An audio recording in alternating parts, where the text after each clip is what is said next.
and welcome to another episode of Slaying 201 here on Game Nights. I'm your host and your keeper of monsters, Savvy, and we're here to play some goddamn monster of the week. Super excited that we were able to be live today because I didn't know if the show was gonna happen, but I'm making it happen. So yeah, welcome. Before we get started, let me tell you a little bit about what we got going on the channel this week. Because we should definitely talk about this because for the next few weeks, our schedule is gonna be pretty batshit because of the holidays. All of the many winter holidays we all celebrate. Our next live stream after this, if all goes well today, will be tomorrow, Monday at 8 p.m. Eastern time. We'll be back for a new episode of The Forgotten, which is the Dungeons and Dragons game that I'm running currently on the channel here. We're playing Horde of the Dragon Queen, and we're doing a dungeon a little bit right now.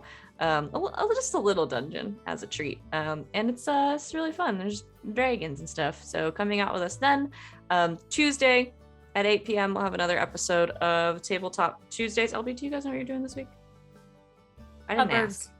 Burbs. It's a new episode of The Burbs this week. They're playing Savage Worlds Cthulhu edition. I don't remember what the actual edition is called, but it's something like that. Savage World. Savage World. Cthulhu edition. That's what I'm calling it now. So coming out then. We're dark on Wednesday as always. Thursday, we will have the finale episode of our Urban Shadows mini-series that Val has been running. It's called Red River Legends, and we should have everybody for that one this week, if all goes to plan. So the finale of that this week, that's going to be a real fun time. On Friday, Neon Souls. At 9:30 p.m. Eastern time, where we're playing Fate, and it's sci-fi coming out of cyberpunk. Sci-fi influenced by cyberpunk, I think, is the best way to describe that, and also a little bit of pirates sometimes as a treat. And then Saturday, for Saturday night's Mistborn, our Saturday schedule has been so thrown off. I was like, what is happening this week? Saturday night's Mistborn will be back this week at 5 p.m. and then we'll be back around for slaying again. So that's what we got going on this week. It's our regular schedule. It's down below our faces on Twitch. It's also on our Twitter. It's also on our Discord, which you can join and follow and all of that good stuff to get updates for when we go live and all of that good stuff.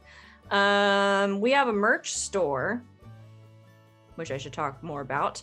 The link is in the chat, but it's through our Stream Elements page. You can find it on our Twitch drop page and our Twitter and everything. You can buy tank tops and t-shirts and mugs and stuff with silly stuff that we've said on them, like Roll for Smut and Buy Fly and Ready to Die and a bunch of other stuff, GGK logo stuff.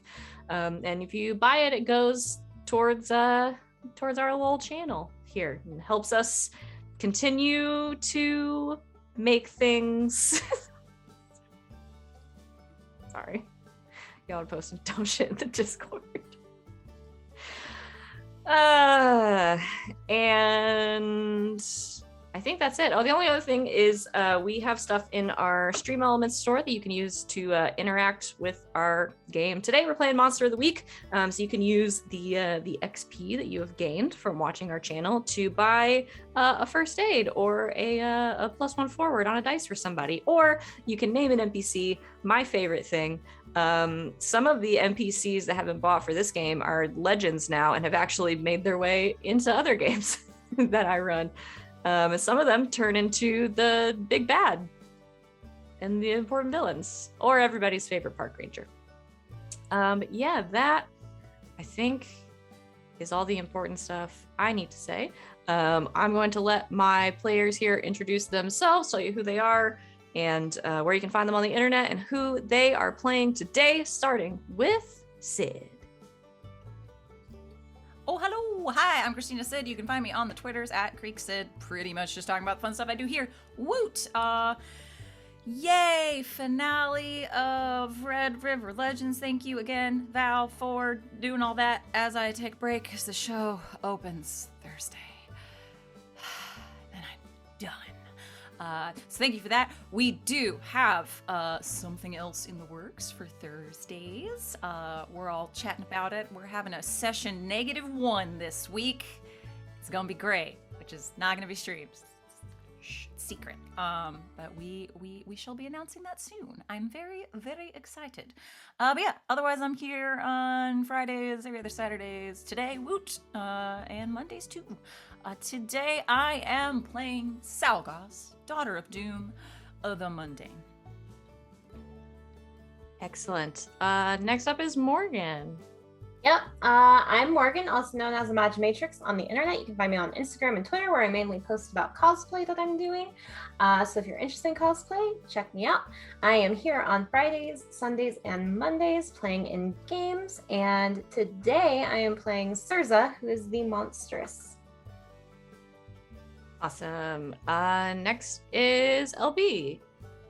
Hi, I'm LB Hackemup. You can find me at LB Hackemup on the Twitters and the Twitches, where I post when I'm streaming. Next time I'm going to be live is at 8 o'clock p.m.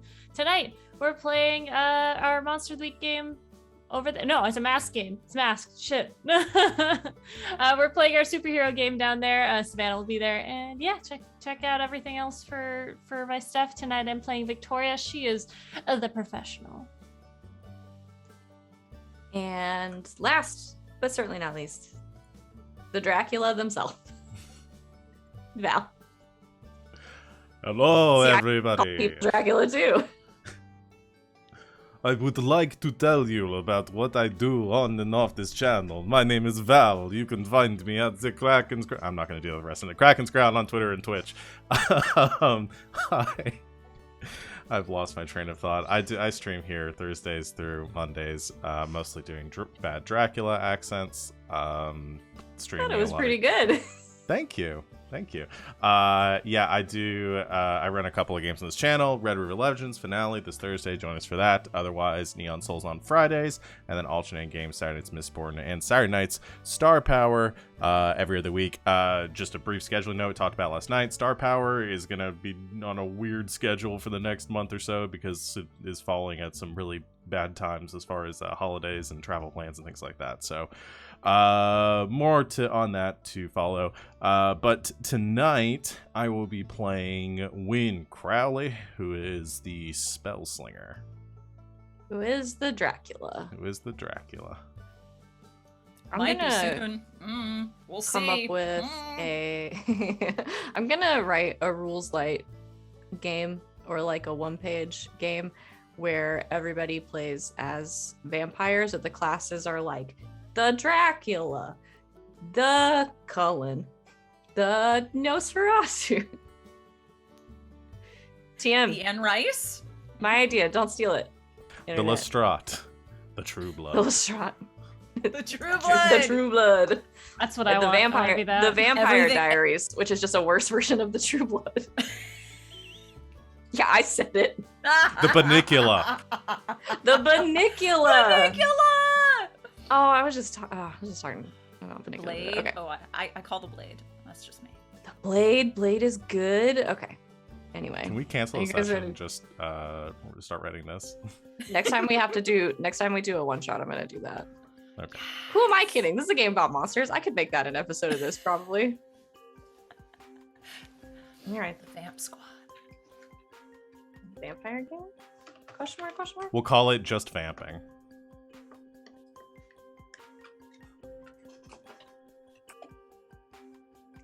TM. TM. TM, this group specifically. Are you guys ready to play this game? Even though that game sounds like fun.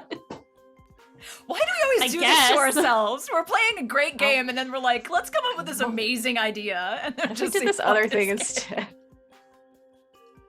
Okay. Let me do a recap. Here we go. Super professional.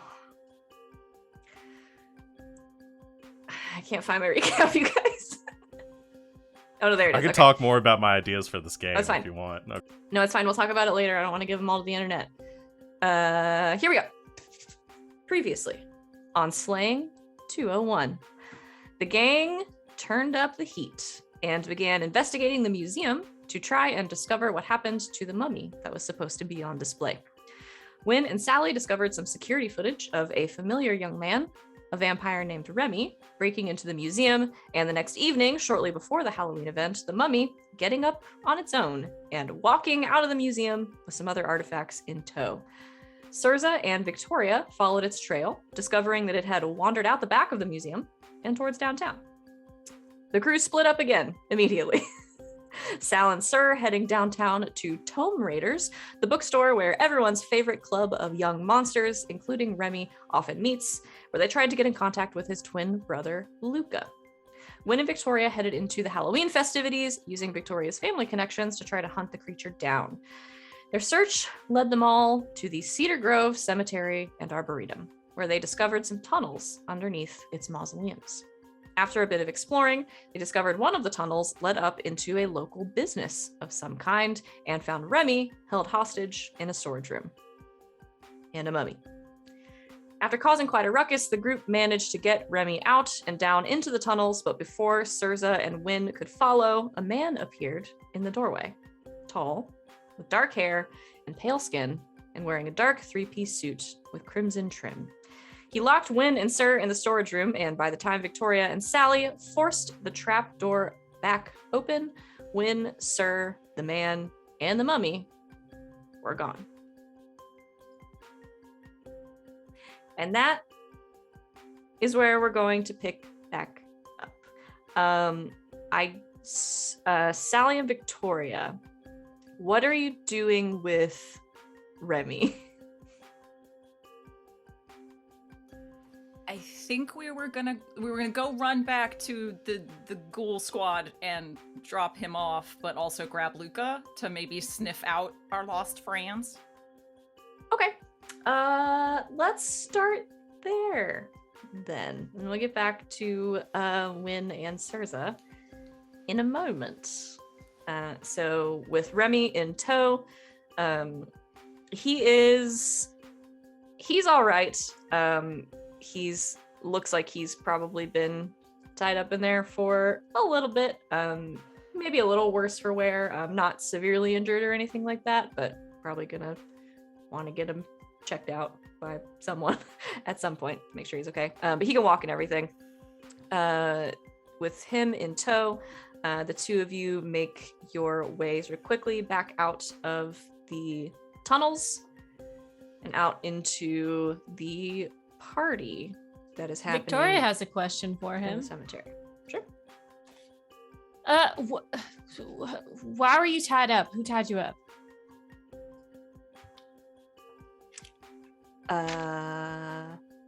It's kind of a long story. We got a bit of a walk, so spit it out.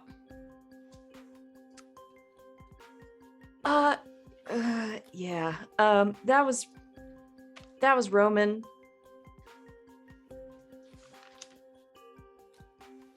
Is that the dude that came downstairs? Yeah, in the suit. All right. Why did he tie you up?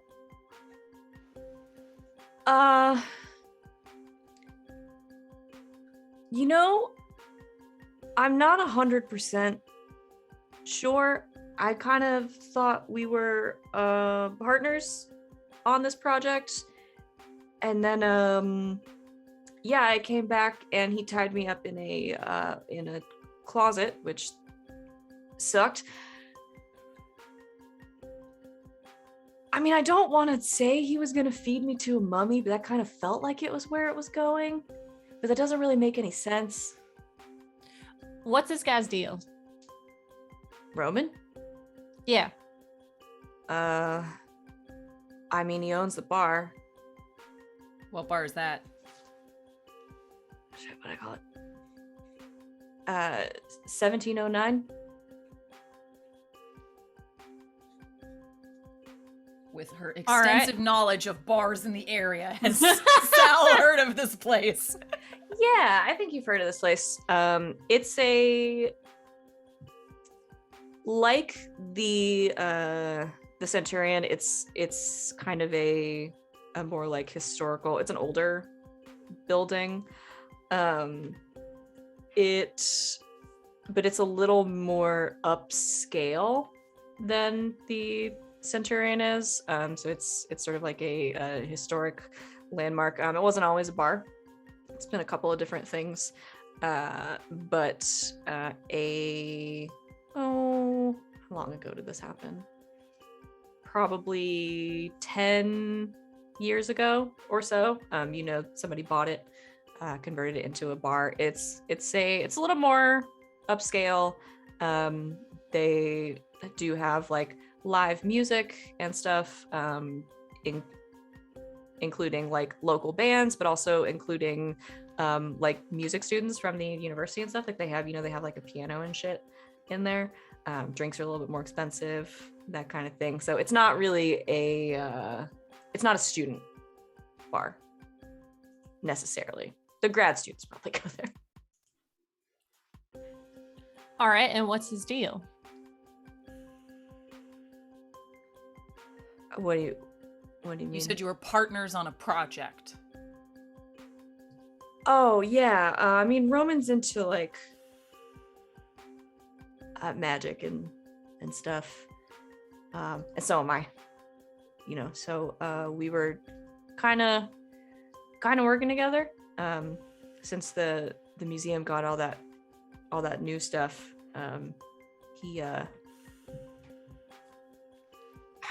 We didn't really know each other, but I mean he kind of knew who I was and everything, so he contacted me, and I was gonna go to the museum and try to figure out if maybe some of the artifacts they had were like the real deal. And then once I figured it out, he tied me up in a closet, and I'm kind of pissed about it, to be honest. I need you to tell me everything you know about him, okay? I don't think you quite are grasping the severity of the situation. Yes, it sucks that he tied you up, but he has my fiance, and I'm not okay with that. Excuse me, what?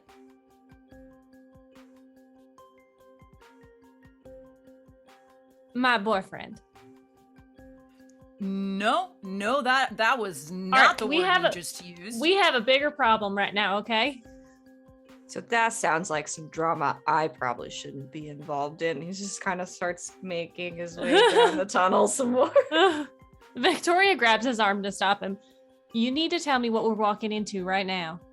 I don't know, okay? He's just some rich old dude who's into like magic and shit. He's human. Maybe. Did he give you any indication as to why he might want these things? Why he wanted to know why they were real? I mean, I assumed it was because he was like into magic and I don't know. He said he wanted to know. You said he knew who you were. How did he find you? He called me. And you didn't question the fact that just some rich old dude like had your cell phone number for some reason? I don't know. I mean, there's only so many people in this town that actually know about real magic. We kind of all end up in the same circle eventually. You guys keep showing up. I've had beer with you. Of course we keep showing up. I know you. Some rando calls you and you don't ask any questions about it? Well, I don't know. There was that one. I mean, you guys were randos once and just showed up in our freaking clubhouse one time. Nobody thinks that's weird. I make a friend who happens to be rich and owns a bar, and suddenly it's weird. You sound like Luca. We need to find Luca right now. I'm about to. It's fine. Let's go. Look, as far as I know, he's just some weird old dude. It's like into magic artifacts and stuff. I don't know. He's rich. He probably collects them. How much magic does he know? I mean, at least as much as me. How much is that? That's a pretty decent amount. I'm pretty competent. Right. Clearly. Let's go. Walk faster. Wow. Was that necessary? I was tied up in a closet with a mummy. That you raised. Not on purpose. Then, Well, then okay, a little on purpose, only a little on purpose. So those papyrus, they have a spell on them, I'm guessing? Yeah, they're legit. It's real necromancy. Why the delay? Why to take a whole day? I don't know. Sometimes that's just how the old shit goes. A lot of it's ritualistic and very specific, and I don't know. Numbers and numerology are really important to magic too. So sometimes that's just how it goes. I don't know. Why did Jesus wait 3 days to come back? It's the same kind of story, right? Nobody questions it. It's how it works. A lot of people question it, to be fair. Well, that's like a whole thing. All right. So is the mummy tied to you? I mean, I don't think so. Because it was going to attack you. Is it listening to him? Oh yeah. Is that because, does he have the papyrus now? I guess, yeah. What else did you take? The mummy grabbed a bunch of shit. What else did it take? I don't know. I wasn't there. So you didn't pick up the mummy then, when it walked out of the museum? No. Why was there a bag of clothes and money outside the museum? Because I had to break in.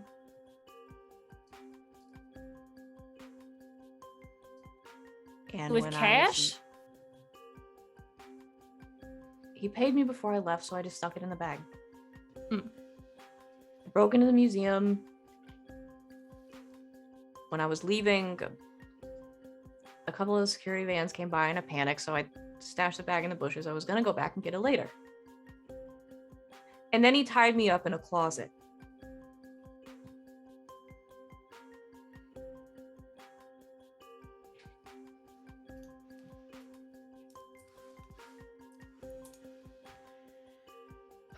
Well, don't worry. We will clean up this problem. You stay with your friends. We're going to take Luca and find everyone else. Why are you taking Luca? Because Luca can sniff him out.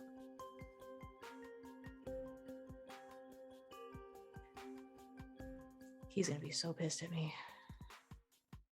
Can you blame him? I get it, okay? What are you, my mom? No, but because of your shit, my sister's also with this rando, okay?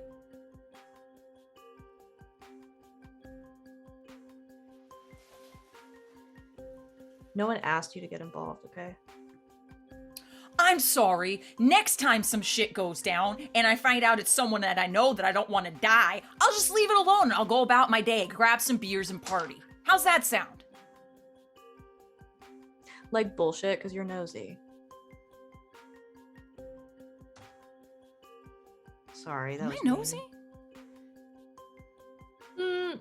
Out of the group, probably you're the least nosy. There you go.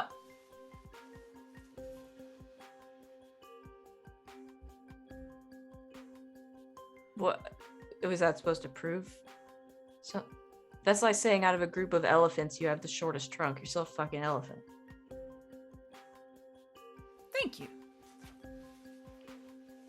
That wasn't a compliment. What's going on? What is happening here? Can we go, please? We're walking all the time.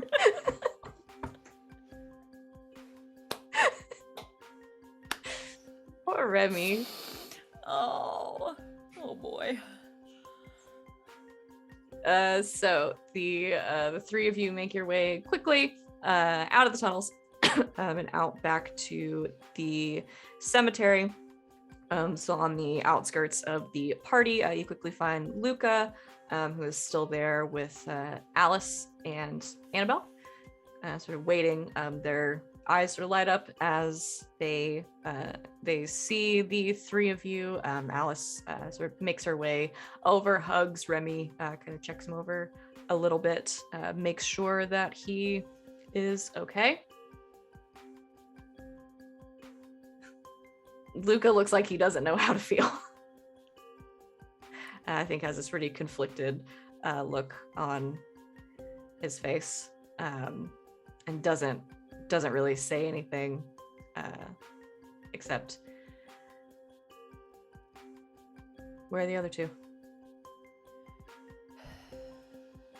We need your help. They kind of got snatched when we were getting this one out. Remy, I swear to... Fine.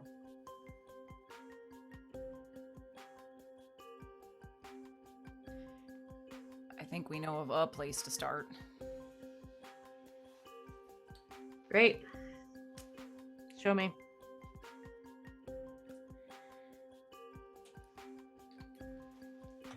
We shall lead him down. Okay.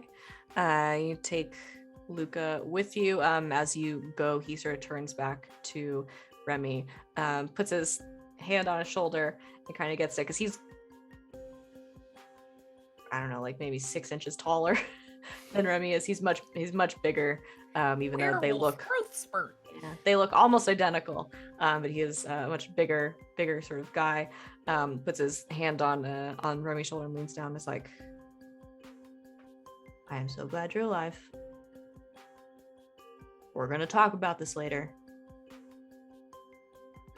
Stay for the love of all that is holy.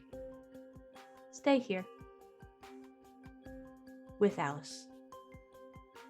I'm begging you. Remy just kind of nods, pats his brother kind of on the shoulder, the chest right here. It's all right, big guy. I'm fine. And Luca just shakes his head and follows you back down into the tunnels. You pop open the trapdoor, make your way up the ladder. Luca takes a look around, kind of looks at the two of you. This is gonna sound weird. Do you have anything of theirs? Do you have anything of your fiancés?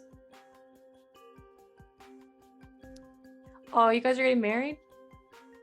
Apparently. That's nice.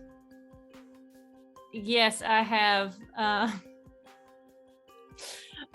Wait, what would she have of his?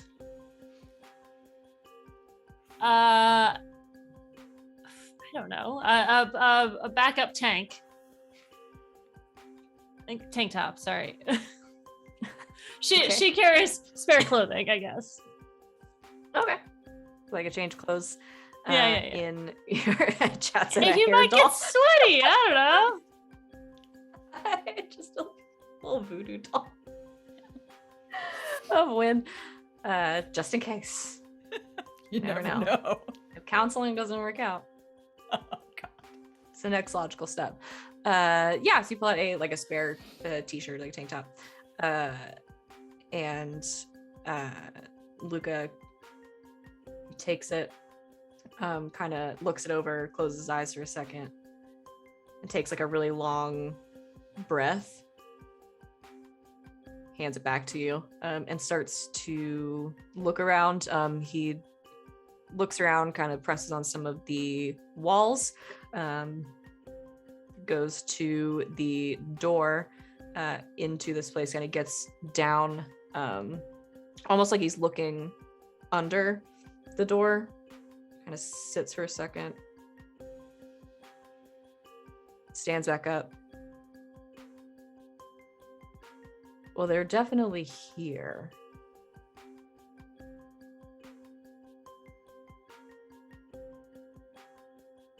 So here's the thing.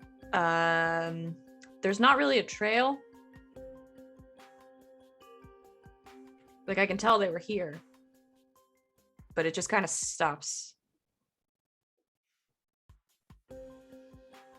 Right, okay. So they didn't walk out of here.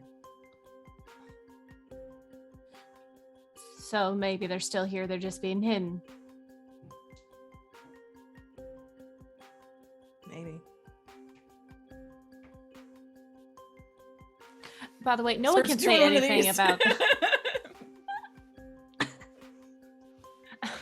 let me try something. I am going to try to reveal unseen things in this room, I guess. Okay. With magic? Yeah. Magic. Let me pull up use magic. Okay.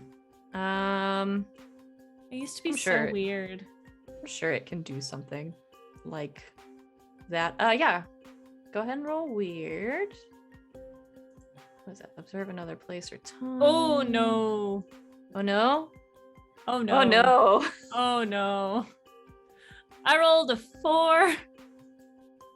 Okay.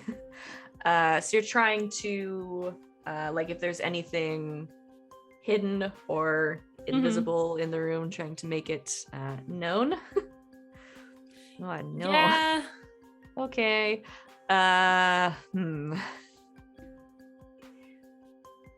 Victoria, oh, 4 is so bad. You start to channel the magic, and there is sort of a dim like overhead light that is currently just like with a pull chain that is on in this room as you all look around, and Sally kind of swings her arms out a little bit, making sure there's nothing like solid in the center of the room, which there's not. You don't hit anything, but Victoria, as you channel the magic, the light overhead starts to glow brighter and kind of like pulse a little bit, and then it goes like brighter and brighter and brighter, and you can hear it like hissing, like hissing sound that a light bulb makes when it's about to go out. And then the light just bursts. And Sally, like the glass from the light bulb kind of falls down on you, and the room is sort of filled very, very briefly with this really bright light that very quickly goes out. And as this burst happens, as this pulse happens, the room almost like shakes a little bit, and the door to out in the rest of the building sort of flies open.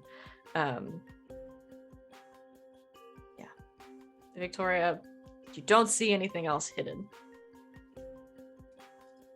That wasn't right. I'm sorry. I must have done something wrong. All right. Sorry, I'm just slightly distracted. Yeah, I think we all are. Look, Remy said that this asshole owns the 1709.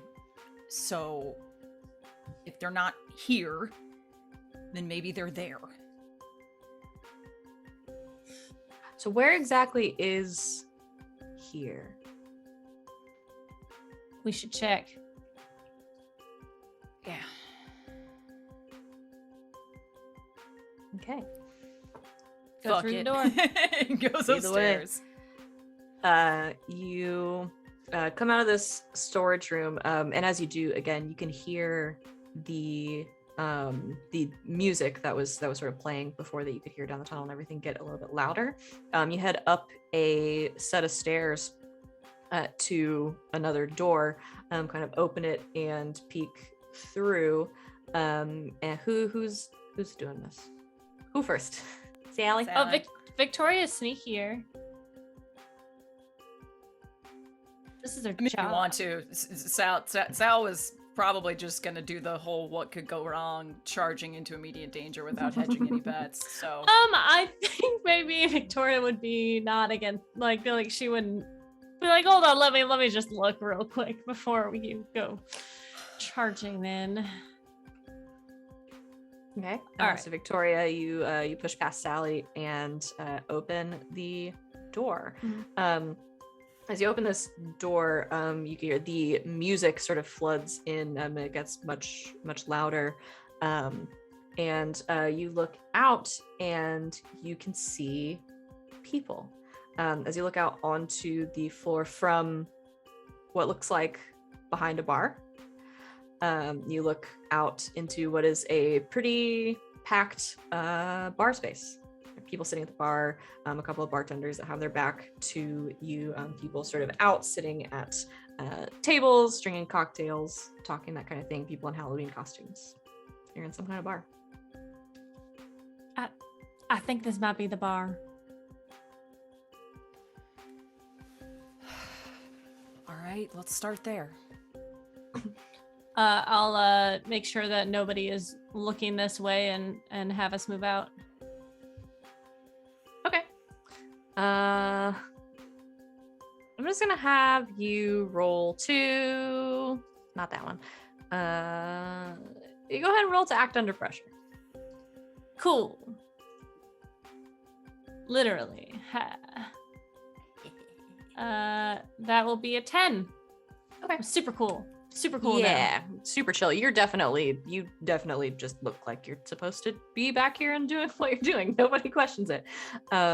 You wait for the right moment when the bartenders made their way sort of down to the other end of the bar, slip out the door. I bring Sally and Luca with you, and you make your way out onto the into the room. You start to look around. Mm-hmm.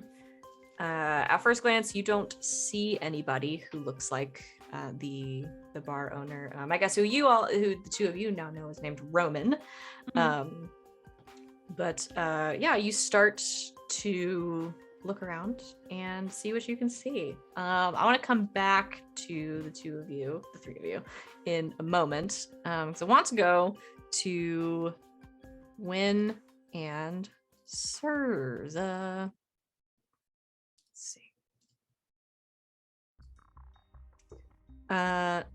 Wynn and Sirza, while that other stuff is happening, the two of you have just found yourselves locked in this storage room with a mummy who currently has been sort of called off by the man who locked you in here, is sort of standing at the back of the storage room, motionless.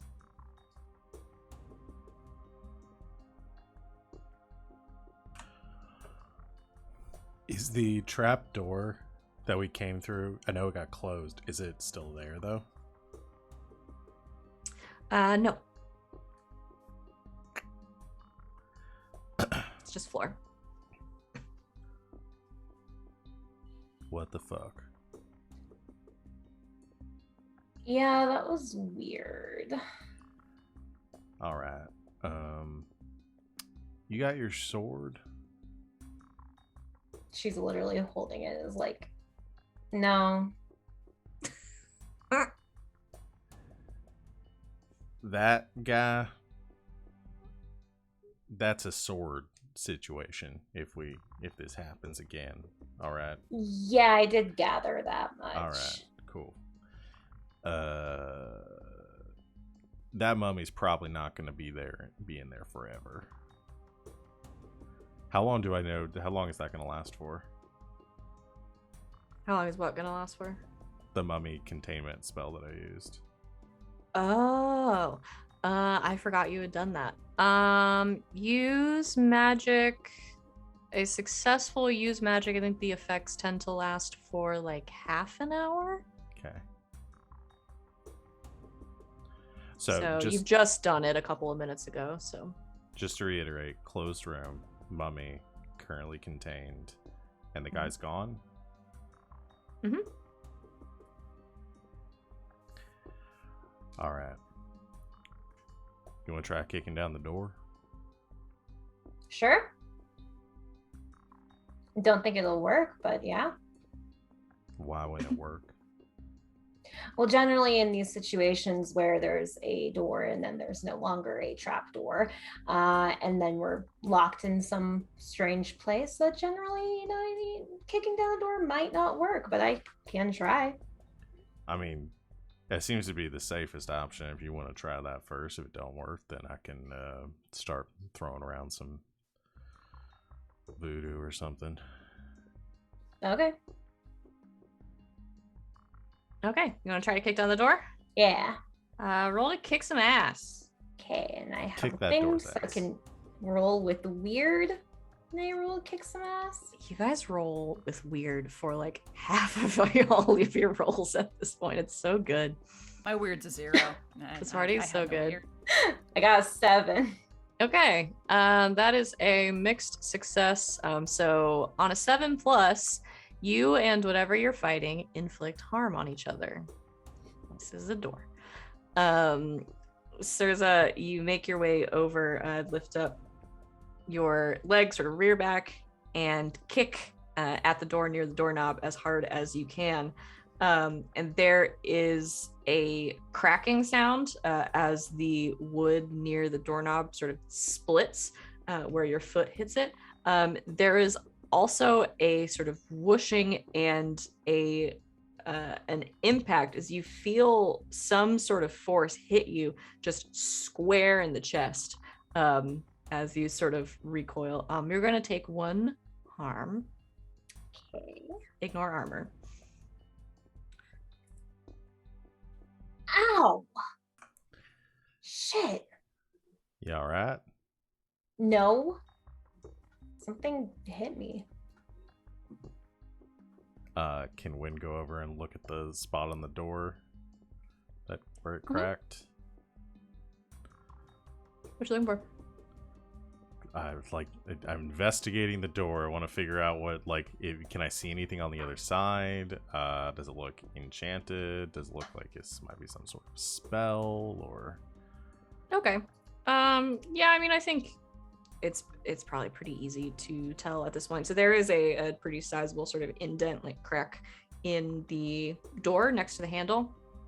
And you can see out just a little bit, just kind of through a sliver. And what you can see on the other side of the wall looks like, it's hard to tell, but it looks like some kind of like open room that is beyond this. And as you sort of get very close to the door, you can see just like the faintest like sheen across it, which is probably magical considering it's like an old wood cellar door type thing. All right. Yeah, there's definitely some magic on here. That's probably where you got the kickback from. Yeah, I told you it wouldn't be that easy. Yeah, for worth a shot. I mean, better you kick down the door than me. So better I get hurt than you is really what you're saying here. Yeah, I mean, don't you just like reconstitute in hell or something if you die? Yeah, but how would I get back here? Summon you or something. Yeah, I'm pretty sure that if I end up back in hell, I'm going to be grounded for like 1,000 years. Not sure summoning circle will work then. Haven't tried it while grounded before, so. All right, well, I'll kick the next door. How about that? No, I'll kick it. I don't know if I have anything for this specifically.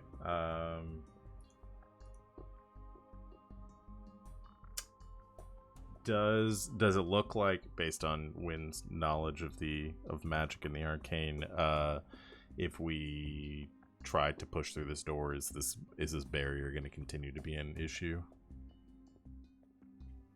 I mean, it would probably hurt based on your experience with what just happened.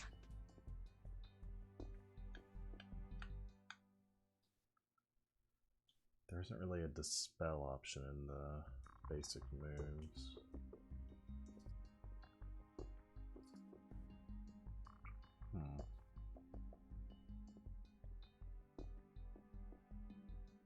I think Wynn's just gonna yell through the crack in the door. Okay. Hey, What do you asshole! yell? Door's busted. What do you want? You say this, sort of shouting it through the crack, and the sort of soft music that you can hear coming through the door stops. And there's silence for a moment. And then you hear footsteps making their way over to you towards the door. And you hear a sort of a little bit of a muffled voice from the other side. Did you try to kick in my door? Clearly. Yeah. Well, it's not the most elegant solution, but for a first go, not bad. Well, considering you did us the discourtesy of locking us in here without so much as explaining to us who you are or what you want, we figured it was the least we could do to return the favor. Why Yeah, should I? You broke into my home. Well, my bar. I mean, either way, you owe us at least one good monologue. Yeah, that's kind of what we typically expect here, especially after you kidnap a friend of ours. And then kidnap us. And then kidnap us. I think you hear a chuckle from the other side of the door, and the footsteps begin to walk away from you. Hey, I wasn't done talking to you yet. After a second, you hear the music start up again, and then you hear a click and sort of a little bit of a groaning sound as the broken door, the partially broken door, swings open. Okay, so why didn't we try talking to him first before I hurt myself trying to kick down the door? Honestly, because I didn't think about it before I asked you to kick down the door. Listen, Great. shouldn't always do what other people tell you to do. Wynn walks through the door.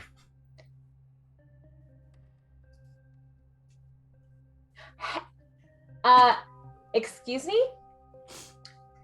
I don't do what people tell me to do. Follows angrily. Follow Wynn out the door, and the two of you step out into an empty bar. It is a sort of an upscale place by the looks of it. An exposed brick wall, lots of furniture scattered around, tables, nice chairs, all in this sort of like black and crimson theme. And off to one side of the room, there is a large grand piano, behind which sits the tall, suited man who shut you in the storage room in the first place, just sort of softly picking at some of the keys on the piano as you walk in. This music is too spooky.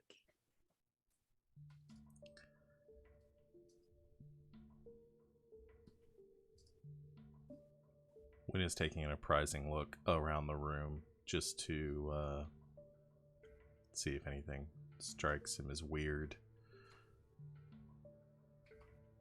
Well, it's Halloween and you're in an empty bar. Yeah.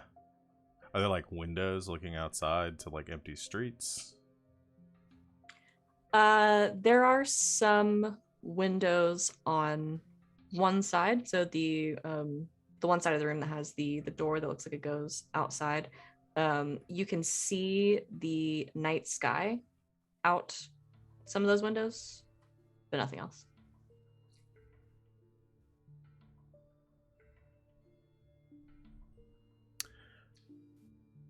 You got kind of a shitty bar here. Well, I mean, I think it's quite nice.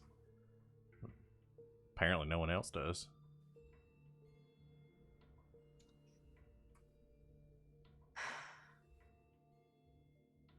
I don't know what I expected. Expected. Yes, you seem to have no sense of what is happening or any sort of critical thinking skills to try to figure it out.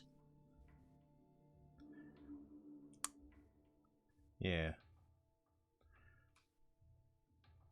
Well, what can I say? I'm more of a doer, less of a thinker. Indeed.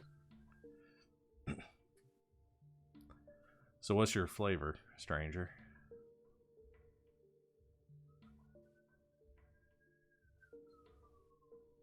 I'm sorry, we somehow transported ourselves to Texas. Listen, I have a very confused regional dialect. It's alright. I mean, who are you? What are you trying to do here? What? Some sort of necromancer? Yeah. Monster of some kind? I can't get a read on you. Oh. Why don't we take the facts you've compiled and see if you can't puzzle it out?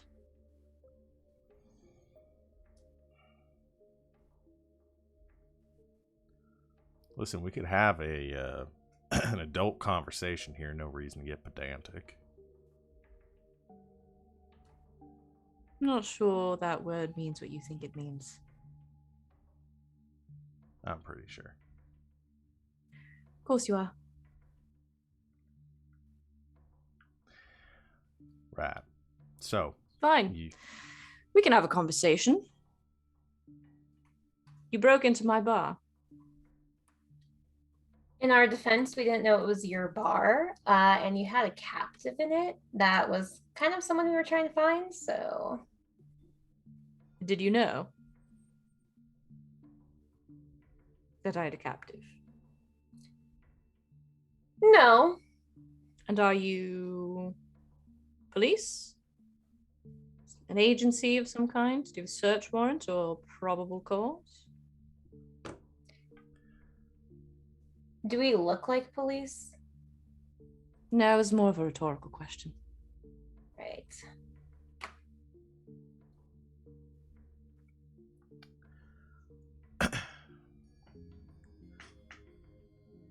All right. Play your game here. So you recruited a local vampire to steal a mummy for you. No, nothing of the sort. I recruited a local necromancy expert to take a look at some documents and confirm whether or not they were in fact the real thing. See, this is the pedantic sort of thing I was already referencing. He stole a mummy. That was a bit pedantic. It was. I didn't steal anything, I think you'll find. Even if you check the security footage from the museum, the mummy very much left of its own accord.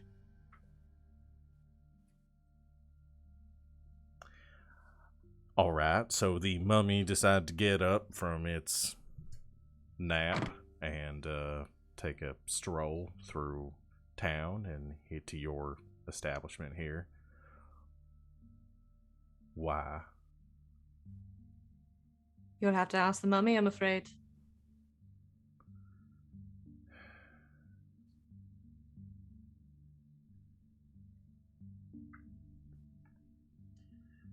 So you're just an innocent bystander in all this? Oh, not a bystander at all. I've never claimed to be innocent. I just simply mean you can't prove I'm not. Well, like you pointed out, we're not law enforcement. We don't really have to prove anything here. What is it you intend to do then? If you're not here to arrest me, I assume you're here to reclaim your mummified friend. And do what? Cut off my head and bury me in the cemetery? Burn my bones? Throw a salt circle around me?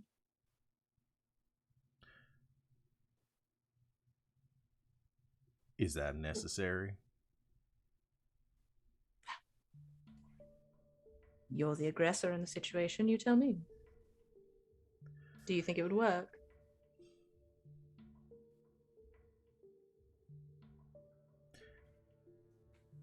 Through this conversation, would this interaction and seeing around and having and talking with him be enough to constitute investigating a mystery yet? I think so, yeah. Then I would like to do as such.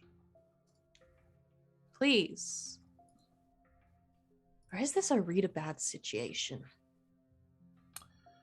Well, either way. They're the same role, so I don't care. Either way, that's a 5. Oh, lots of this experience today. Ask a question. Off of which one are we going for here? I don't care. Okay. Either one. Whichever one speaks to you. Well, if I do the read a bad situation, I do get a no.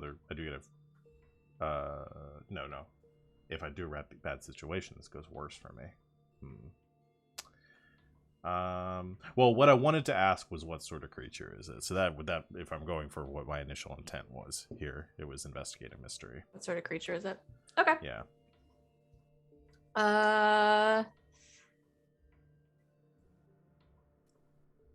You're not close enough to tell.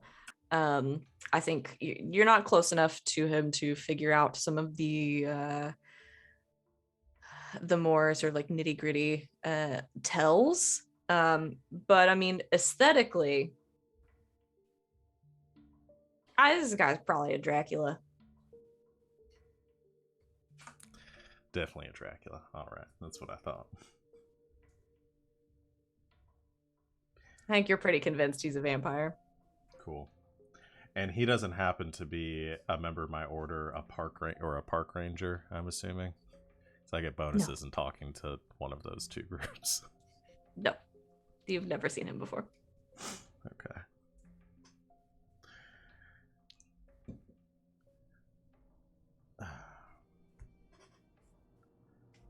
Listen.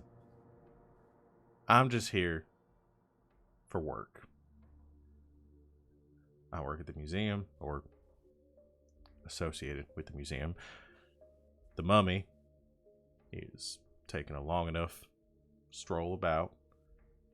Needs to come back home. So we can either take the mummy, leave you your bar and your patrons, and we can go on our merry little way here.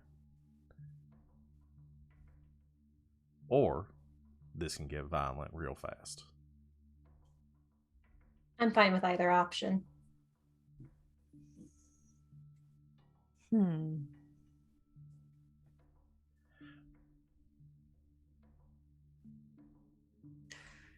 Well, not the most interesting quandary you could have presented me.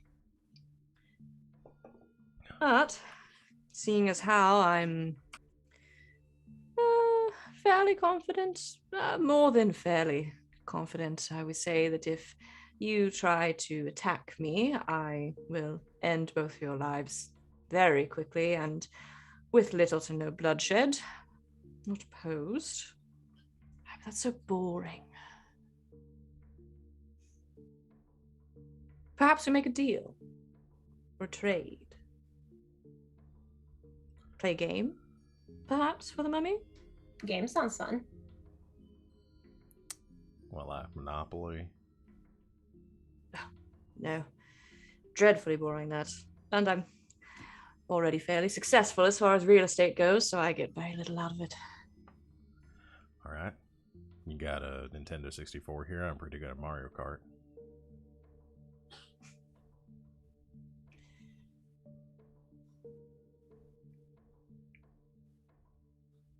You know, I'm almost tempted to say yes. No. We'll play something a bit more basic than that. Do you like cards?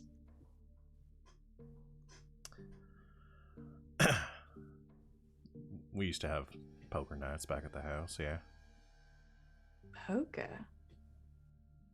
Is that not a bit complex for you? You know, the numbers get real big, but I figure them out eventually. Oh, yes. Double digits, even. Sometimes I gotta use my toes.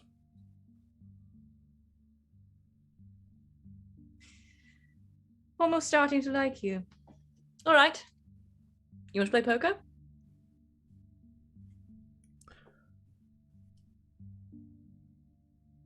Sure. Both of us against or for the same stakes. If you like. I like a challenge. Set the stakes then. I suppose if we win, then get the mummy, everything else that was taken from the museum. And you leave, God damn it, I can't remember if it's Remy or Luca. Remy's the vampire. Remy. That's right. And you leave Remy alone. And if I win?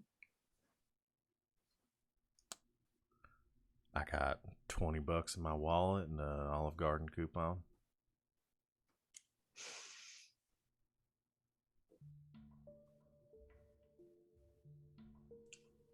If I win, one of you takes Remy's place.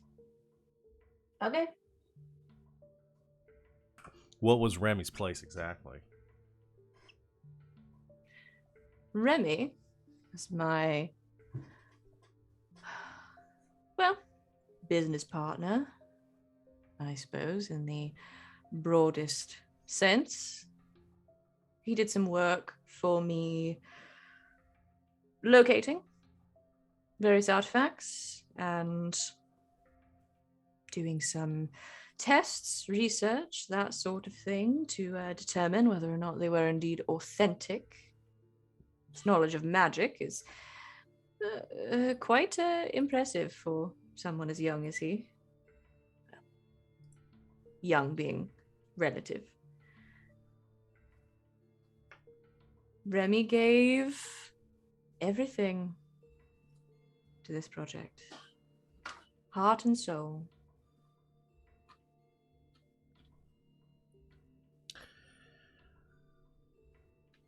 So what I'm getting from that is you get our souls, or one of our souls. Potentially, if I need it.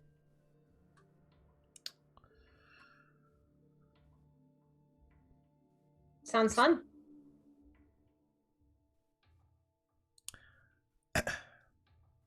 All right, sure. Sounds All right. fun. He stands from the piano and snaps. There's sort of a shimmering, and the piano starts to shift, and the top sort of folds down, and it starts to change shape into a nice sort of oaken table.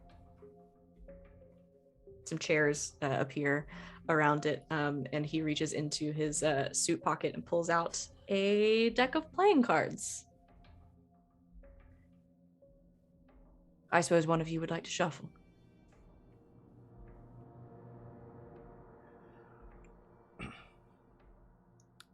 Sure, I'll shuffle first. All right. He passes the cards across to you. You shuffle them. And he looks at the two of you. I suppose I should have asked your names. Well, I'm Wynn. How ironic, considering this game won't go in your favor. Ha. Not my best work. No, really not. I'm Sir. Roman.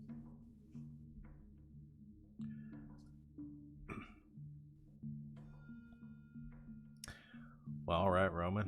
What game we playing? I thought I'd let you decide, poker expert. Texas Hold'em. Sure. 5-card draw. All right. Let's deal. And you begin to play, which I have to say, because I don't fucking know how to play poker. Those are two different types of poker, by Yeah, the they way. are. Which Yeah, one I are you know. playing? Wynn suggested 5-card draw. Okay. He's fine with that. He knows how to play poker. But I don't. So my question to you is, both of you are playing, so it's 3 of you. You just want to play Old Maid instead. I know how that one works. So we're playing 5-card draw, which is some sort of poker, which I So have a where very you limited draw understanding 5 of. cards. Yeah. Yes. Everyone gets I 5, do- and then you can throw up to 4 back, and then you bet and do your thing. Yeah. I do understand the 5-card part. So my question to you is, both of you are playing. Are you cheating? is what I'm asking. Absolutely. Well, Sir is. Are If you Wynn gonna play needs- legit? If Wynn feels like this is starting to go bad, Wynn will attempt to, but doesn't feel like that's gonna go super well. Okay. Surza. What do you do? Well,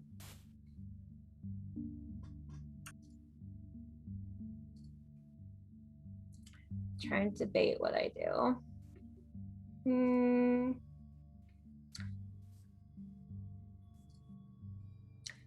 I think she maneuvers a little like pocket mirror out of her bag, and she's going to use telekinesis to like float it behind him. Oh, you're doing a kakagurui. A very specific anime reference that someone in chat will know about. Val knows what I mean. Okay, so Yeah, because all the times they use telekinesis in that show.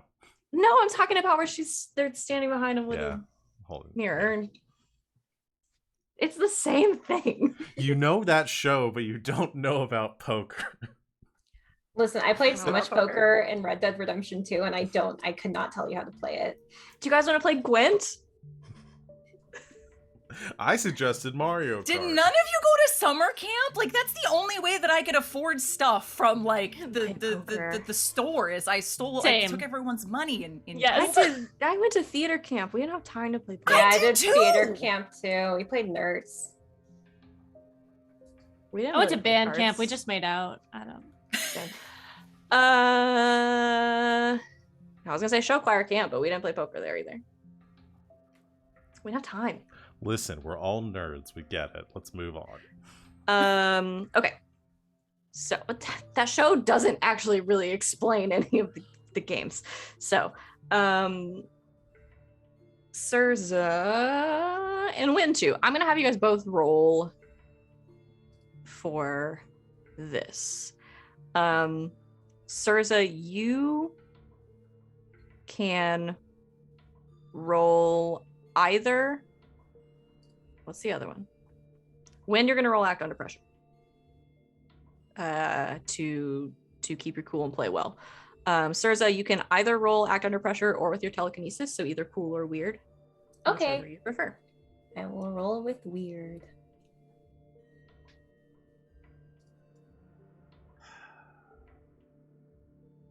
Now, may I make an argument? Oh God. Snake eyes. Go mark experience. Mark experience. We should be getting some level ups here soon. I feel like this is like the third time I've rolled snake eyes in this game. it's probably okay. So you fail incredibly. You fail spectacularly. We'll get to that in a second. When you wanted to make an argument.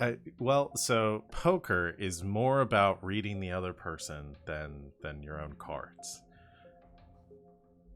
Could I make an argument for read a person instead?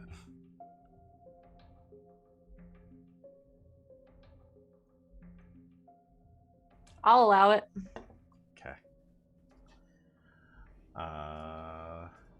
So So that would be sharp, and that would be sharp. Yeah, because there are some of the questions here that I think would also apply to maybe winning. How can I get your character to lose this game? Might be no, but Play like better. could maybe tell if he's bluffing or not. All right, I'll roll. Okay, yeah. I'm gonna have argued for all this and then roll like shit anyway. So, well, that's a 9. Okay, so that's a partial success. Okay, so you can. I was gonna say you can ask one question.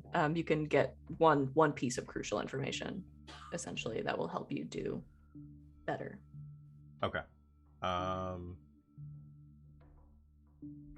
Well, I don't know whether to just go with like, is your character telling the truth, and like in addition to like kind of like in a broad sense of playing the game, seeing if Wynn is able to get a read on Roman, kind of generally be able to pick up when he's bluffing or not, or if I should ask a question that's more like social, like gleaning some more information from this exchange. Up to you. If you want to do that, we can do that separately. I'm kind of counting this as whatever skill you're sort of using to beat him at 5-card draw. Okay. Yeah.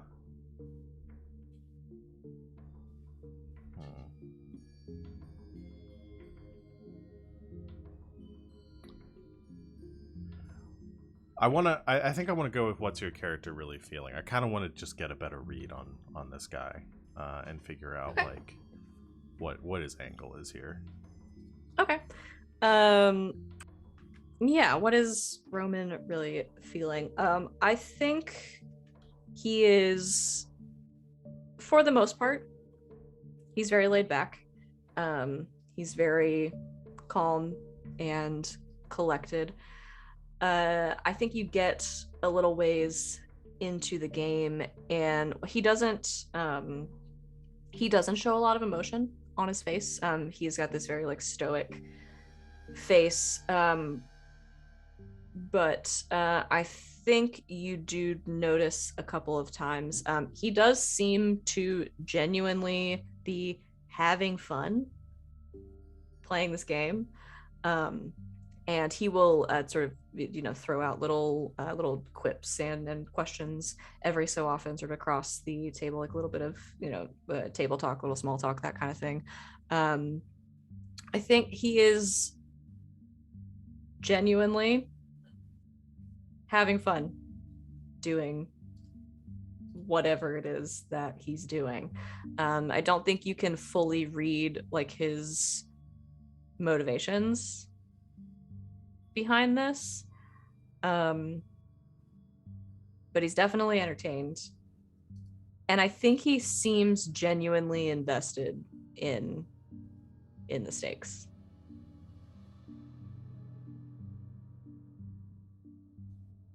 Wynn might have a little thrilling.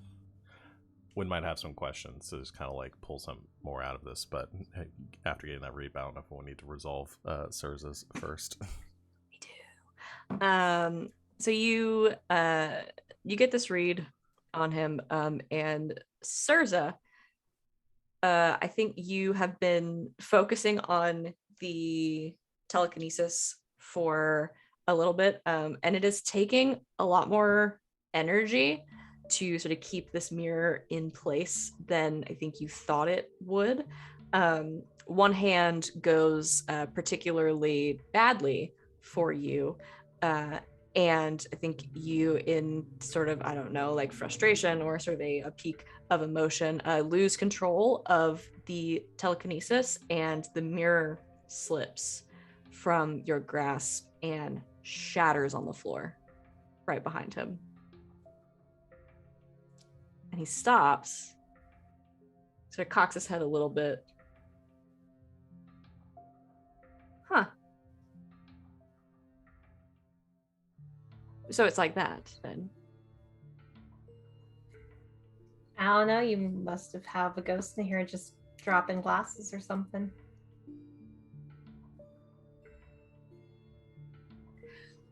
Well, I knew you were both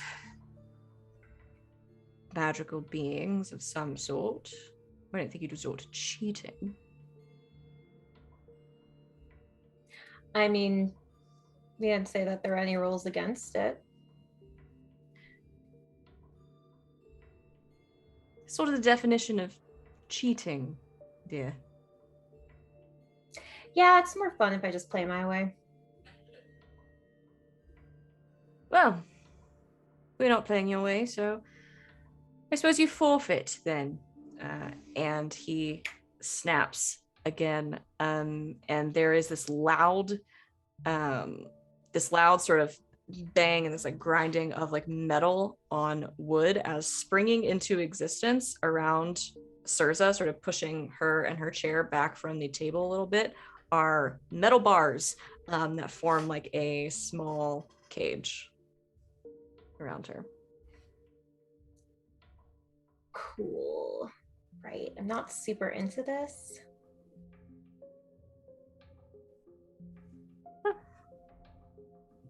I suppose we'll have to think about the consequences of our actions then. So I'm in timeout. Oh. No. You forfeit. Meaning you lose. Yeah, not super used to losing. Do losers usually get put in a cage? Usually only temporarily. All right. So, Wynn. 2 options then. We can continue the game, you and I. Same stakes as before. Your bet versus mine. Or your friend here is lost. We can simply end it. Deal fulfilled. Looks to Sir, looks back across the table to him. Yeah. No, I'm you know what, I was just getting the hang of this thing. Let's go another hand. All or nothing. Interesting. Both of you for the mummy then. Yeah. Yeah. And I think we're Remy's safety, of course. Yeah, everything we laid on the line. But I think you're gonna have to up the stakes too. Interesting.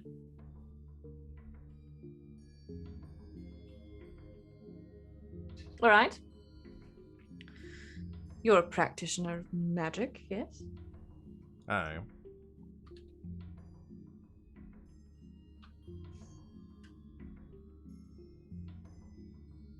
Fine. The mummy. Remy's safety. And I'll let you in on a little secret of the magical sort.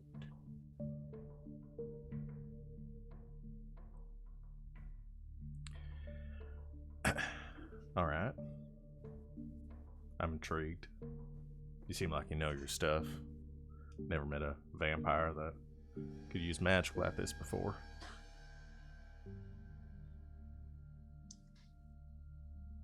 So you figured it out. I mean, it's pretty easy. You got the whole Dracula vibe going on.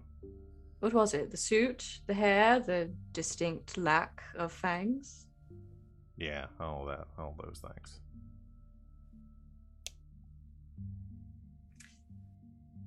Well, you've caught me. That we vampire know things you mortals don't. Yeah. Well, the magical secret certainly is appealing, but the way I see it, if you're getting both of us for this, then you're doubling up on your earnings for this. So I do want whatever the secret is, because I'm very intrigued by that. But I think it's going to take a little bit more. I want your bar, if you lose, and everything in it.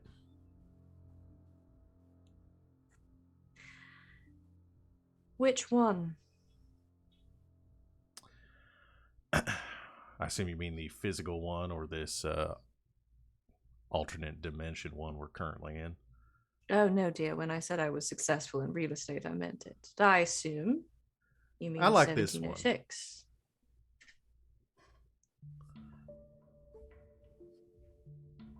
All right.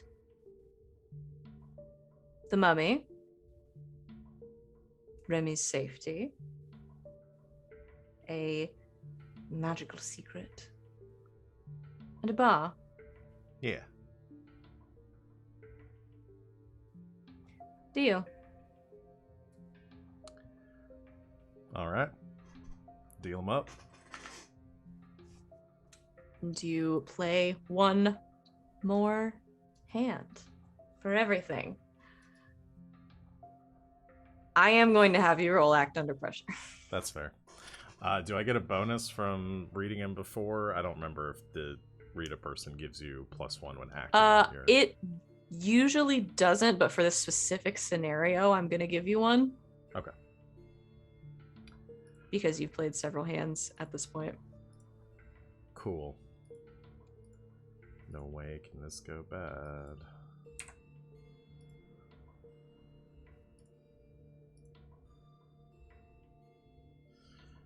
That's a 7. Okay. I'm gonna burn a luck point. Okay. This feels like something where luck might help.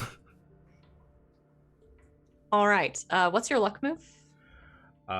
When you spend a luck, the Conclave Arcanum is going to poke their nose into your business. There's always some rule, tradition, or law you've bent That's for right. broken. I haven't even gotten to the last time you did that yet, because that was during this mystery too. No. I didn't do it before. Did you not? No. I thought we talked about it. this. I ended up not needing to before we talked about remember. it for a second. I know we've talked about the move before, though. Okay. Yeah. So, you roll a 12. You very confident in this final hand, I think. He looks to you as I think he is sort of noticing that you are able to read him pretty well, probably better than he expected at this point. Looks down at the cards that he has in his hand, looks up at you.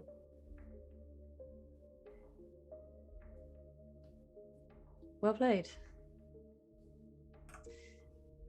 I fold. Puts the cards down on the table. I suppose you've won then. I guess that's the case. So, we need to pay up, and well, I'll give you some time to vacate my establishment. Does this mean that you can get rid of these bars now? Oh no.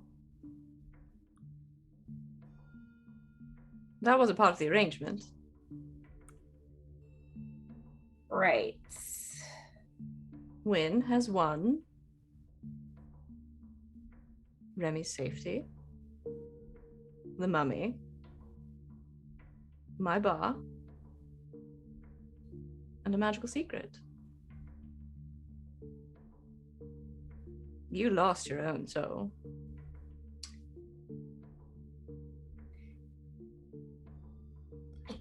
Don't really feel like giving you my soul. No, my dear, I'm afraid you don't have a choice. Those are the rules. Cool. Now, I don't mean to be pedantic here, but I believe the initial terms of the agreement was that you would get one of our souls if you won, and you have, in fact, lost. To you. Not to her.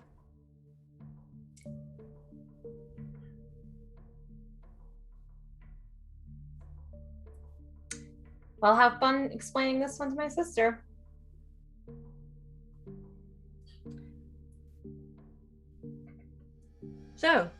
Shall we sign the papers then?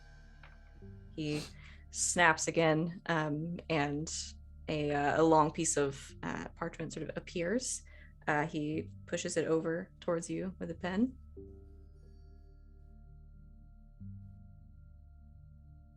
The deed. Boy, I'm really in a tough spot right now, debating whether Wynn wants this bar more than wants to save Sir. Wow.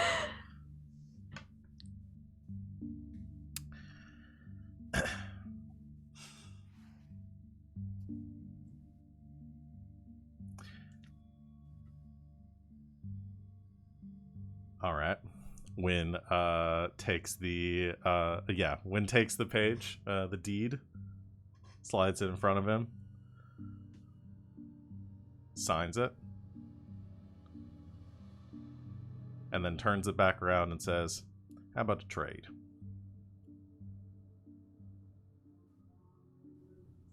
Already having second thoughts? No. My always heard it was good to move property, liquefy when the market was pointing in your direction. So, Yes, all right. Continue your games. The trade for what? I assume this bar is probably pretty special to you. So, how about this? I'll give you this back, and you let Sir free.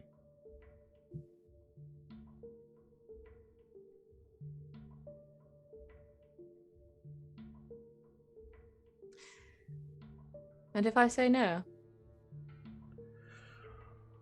Well, a deal is a deal. I can't force you to sign this. And Sir did get herself in this position, so I'm really kind of in between here. But I can tell you there is an interested party in this arrangement that will not be too happy if things go this way, and you are putting yourself in some severe mortal peril if you do not agree to this. And that is not a threat. I do not want you to sign this under duress. However, that should be taken into account when you reject this offer. Yeah, plus my mom will be like super pissed if someone else owns my soul. See, there's that word again. Mortal.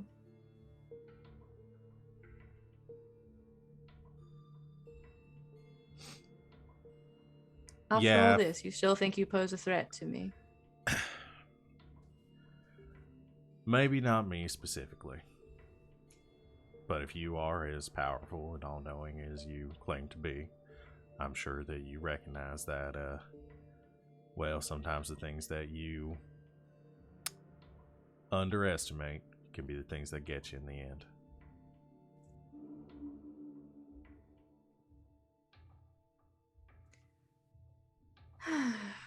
I do so love karaoke night. Fine. He looks up at you, Sirza, and you hear the scraping sound again, and the bars sort of come pulling down from the ceiling and disappear into the floor. Takes the deed, rolls it up, tucks it away.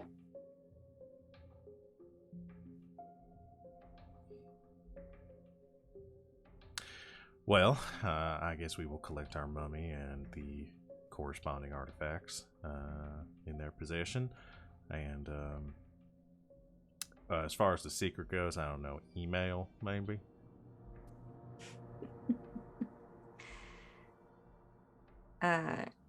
He pulls something out of his other jacket pocket and holds it up sort of in the dim light of the establishment. It's a couple of inches tall. It is a crystal vial with a stopper on the top that has this sort of dark red, like almost like light swirling inside it, kind of moving slowly, like a little whirlpool. Holds it up to you. Do you know what this is? Do I? I don't think so. Okay, that's fair. I mean, Wynn's been playing real dumb here. Wynn does know a thing or two, but maybe have some inkling of what it might be.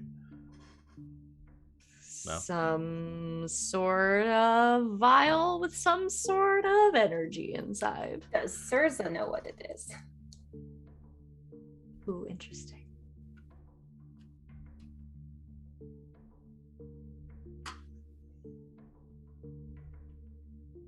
When Surza was like just a demon working for mom, what kind of things did Surza get up to? Was Surza like a crossroads demon? Was Surza like doing paperwork all the time? Like what? Surza was a mischief demon. Okay. But I think she did enjoy punishing people who ended up in her mom's domain.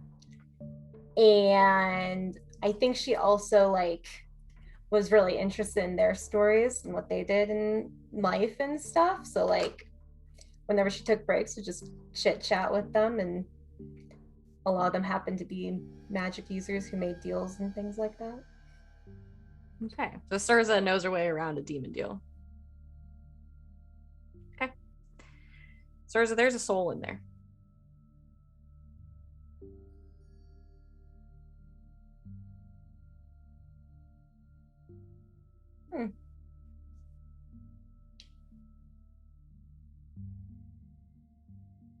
Oh, that's interesting. Is it now?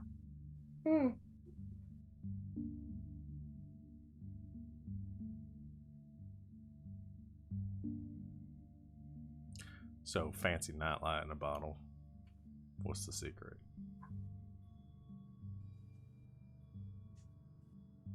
Should you tell him or should I? Well, I think it's more interesting coming from you.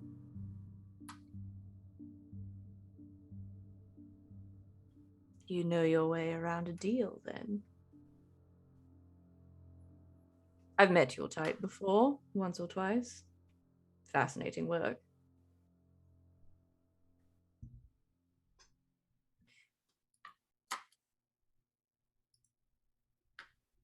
Wynn, have you ever beheld truly life? Do you know what it looks like? The energy that keeps us alive. I mean, OSU won their bowl game last season, and things got pretty rowdy there. So, I mean, that was pretty lively.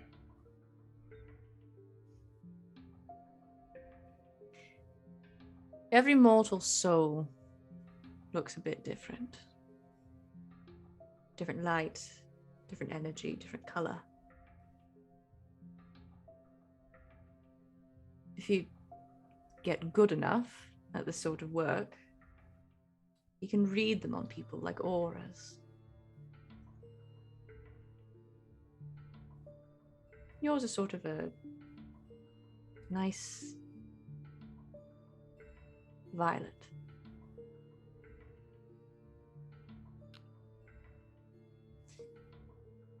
He sort of flips the vial back and forth.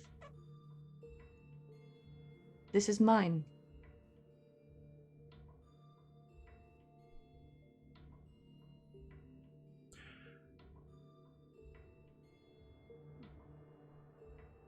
So you're saying that's some sort of like phylactery? Tucks it back in his pocket. You can live without your soul attached to you. In fact, your very soul is what makes you mortal in the first place.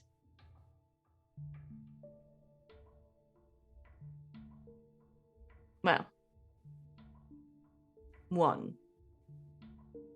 of many things that can make you mortal.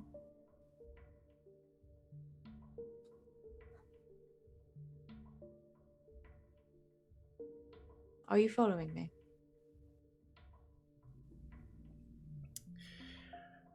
Yeah, I'm starting to pick up what you're laying down.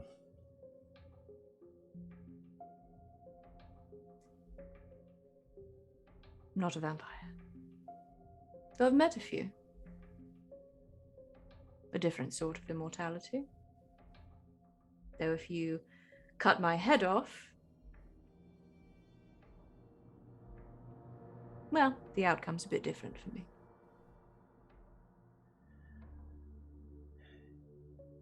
Yeah. No, I think I'm picking up.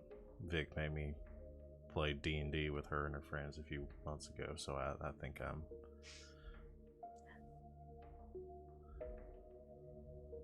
Sometimes I miss the 1980s. The 1880s, not so much. God, the 1880s sucked. So is the secret just the knowledge of this information as possible, or are you offering to show me how?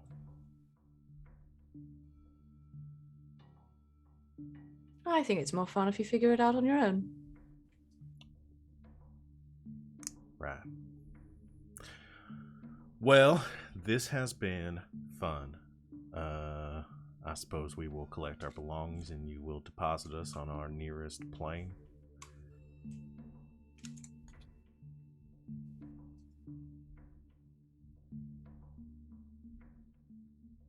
Take what you wish.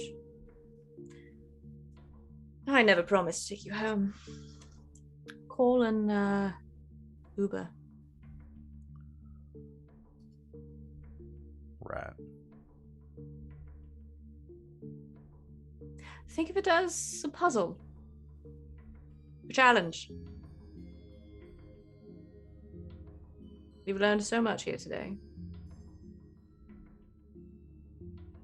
Oh, and if you do make it back, stop in for a drink. A bartender makes an excellent Manhattan.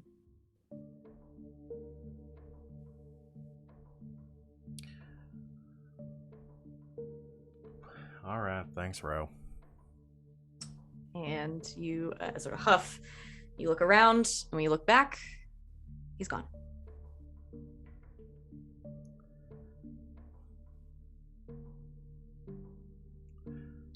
Just turns to her and glares. What? You just had to cheat. You just had to cheat. I don't know how to play this game that well. Oh, then why did you... Why did I what? Why'd you agree to play a game that you don't know how to play? Sounded interesting. Alright.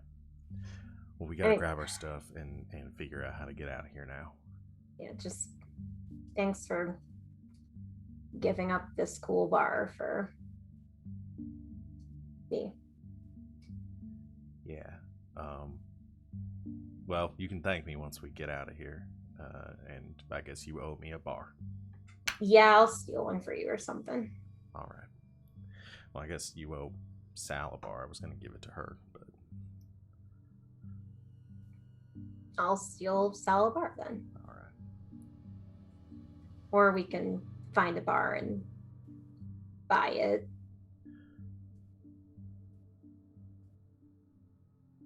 Are you feeling all right? Yeah. Okay. I just figure stealing it might be a little bit difficult. It doesn't exactly fit in my bag. Okay. Well, why don't we grab our stuff and then start figuring out how to get out of here? Maybe try to call the others or something. Okay. Wynn has Okay. checked his phone. I assume has no service. No service. No, not on this plane. So you grab your things and you start to formulate a plan to get the heck out of here. We should take a break very briefly. Yeah, so thanks everybody for hanging out with us so far. That was certainly something that I definitely expected and was totally prepared for. We will be back in just a few short minutes, 5-10 minutes max. We're gonna take a quick break and we will be back very soon, so stick around. to see what happens next.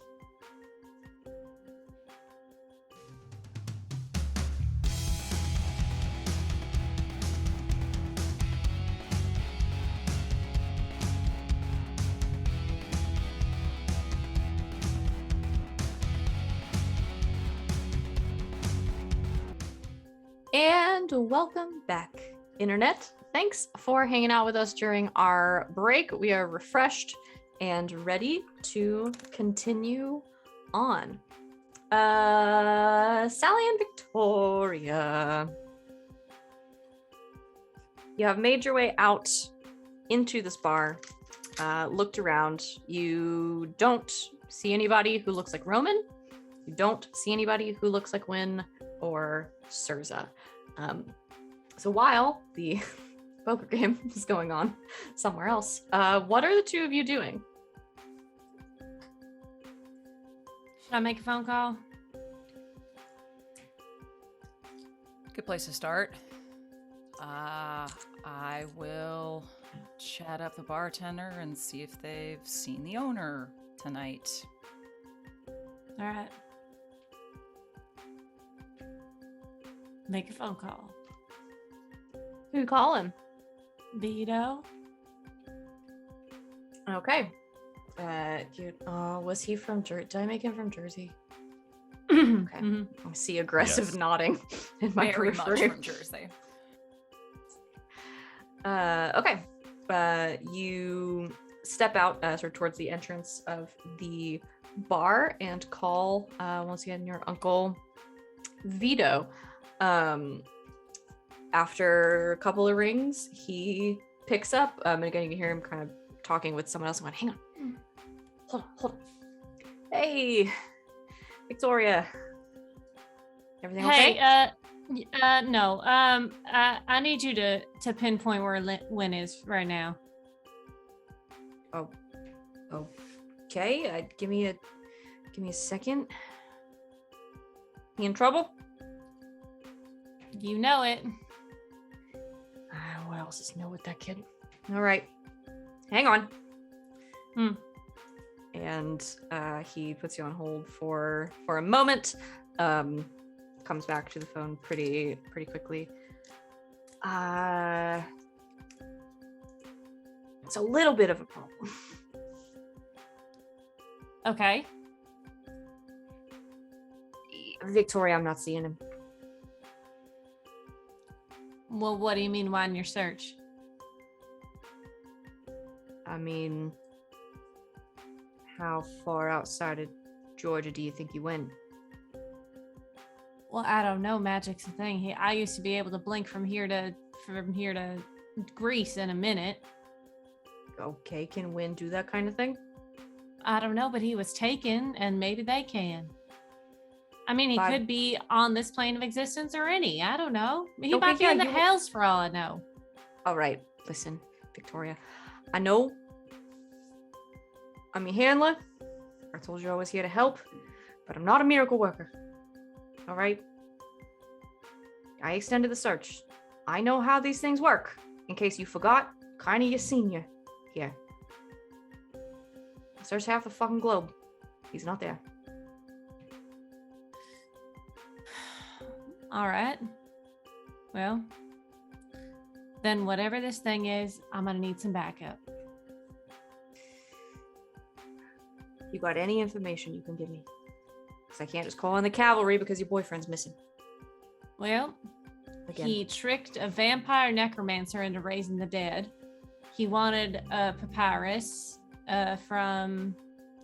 he wanted ancient magics, which means that he's fucking around with something big.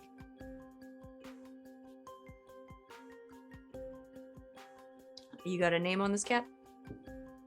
Yes, it was Reginald. No, that's not it. Reginald the Lich. Yes. Roman. He owns the bar 1709. All right, let me take a look. You can hear him kind of clicking away on a keyboard for a minute. Okay, 1709 bar Cedar Grove, Georgia. Yeah, own a Roman shop. Looks like he bought the place about 10 years ago. Yeah, not much on the guy. Victoria, you sure that it's him? What do you mean? Am I sure that it's him? You're asking me for backup, and if I call in the damn cavalry and we go after this guy, and it's just some guy who owns a bar in Georgia, we're gonna have a problem. Oh, I definitely know it's not just some guy who owns a bar in Georgia. Whether he has Wynn or not, he's still messing with some pretty powerful magics, and I don't know if he's a creature or if he's just a dude, but he is not doing good things out here. All right. It's gonna take us a bit to deploy, but yeah, you'll get your backup. Thank you.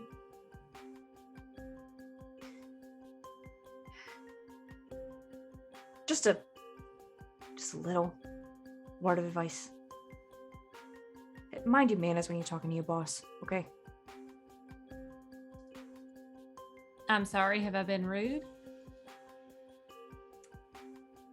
You know, I'm just gonna let you stew on that for a little bit, okay, kid?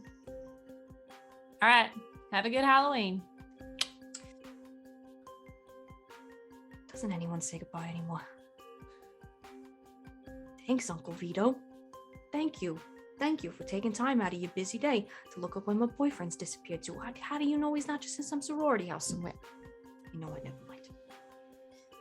You just told me he's not in half of the country. Yeah, you're right. You were also very over to rude. Michigan. You were also very rude to your boss and uncle. You'll understand. Oh, he understands. Just doesn't like it. Okay. So you step back in with this information handy to the bar. Yes. Sal had moseyed up to the bartender. All right. You mosey up to the bartender, who I didn't actually make a character. What does the bartender look like? Someone who isn't me. I've invented a lot of things today. Short blonde hair, kind of a pixie cut, tall. She's thin but real strong upper arms from all the shaking. Probably in a nice like dark button up and a vest. That's the vibe I'm getting from this place. Yeah. And she's got bright green eyes.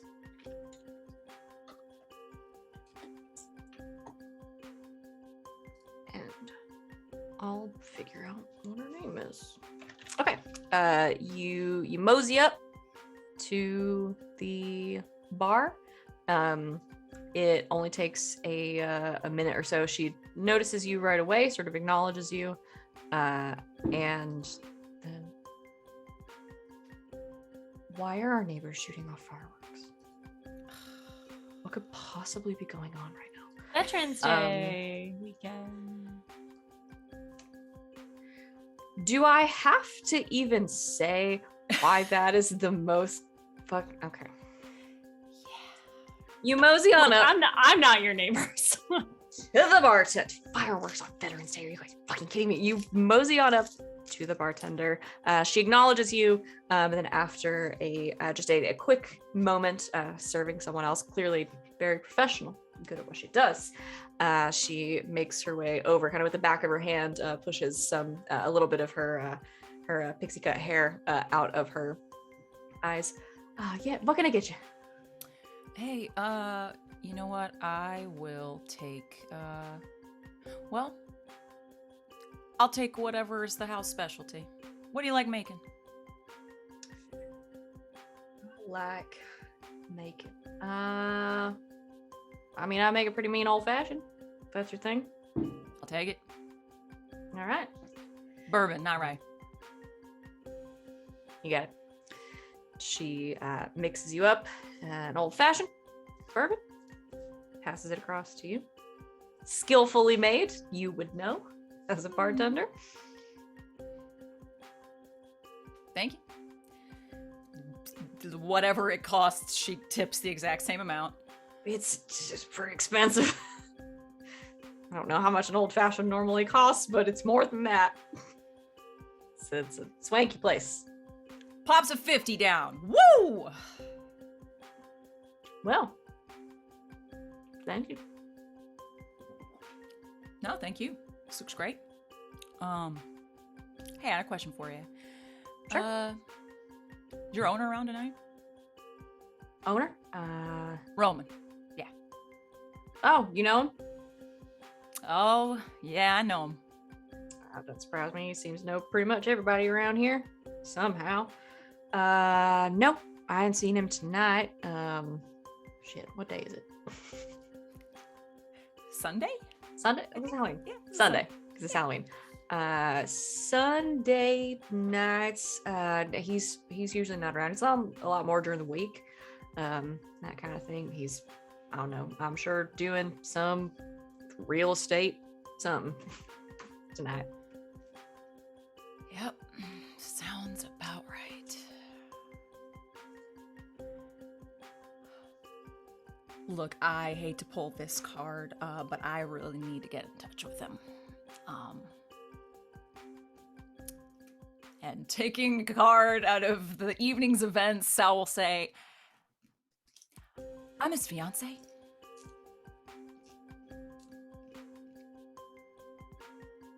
No shit. Yeah. I need to get in touch with him. I mean, have you tried calling him? Yep, and it's going straight to voicemail. I'm gonna have you roll some manipulate.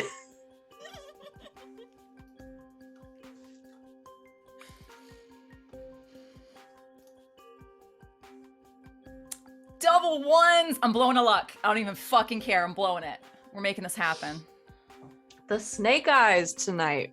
Holy shit. They're both sitting there for posterity on the screen. Yep. I gotta screenshot that. Oh man. Okay, so But you're gonna burn a blow luck? luck. Yep. What's your luck move?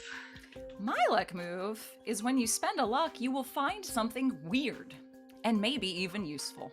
God damn it. The mundane Is is she a our really best good friend playbook. now? The mundane is a really good playbook, and I hate it so much. All of its moves are just like, "Hey, GM, I find something right now." No, it's so good. I find the power of It's friendship with my fellow bartender, whatever her name is. Oh yeah, you didn't ask. Mm-mm. Whoops. Okay. Shit, you find something. You find something weird, maybe useful. What was it? And maybe is you find something weird and maybe useful. You find something weird and maybe useful. Okay. Okay. Here we go. You were making shit up. Today's make shit up day. Make shit up day. Woohoo! Can't believe you guys made me narrate a fucking poker game of all things. Okay. You say this, and the bartender looks you up and down. I think at this point, since you've sort of said I'm his fiance, I can't get in touch with him. She just sort of very kind of obviously looks you up and down. You know, I almost buy that. You look like his type. Yeah, I think a lot of folks are Roman's type. I really need to get in touch with him. All right. Yeah, let me, he's got a work phone, you know, that we're not supposed to have his personal number, so I can try him on that. Yeah. Just let him know, Remy's here.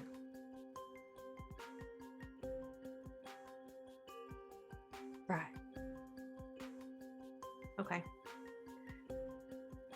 She sort of looks at you a little confused, but goes, sort of reaches under the bar, pulls out a cell phone, dials, and sort of moves away from the crowd a little bit, sort of opens that back door to the storage. You can see her kind of standing in the hallway. And you see her sort of wait for it to ring.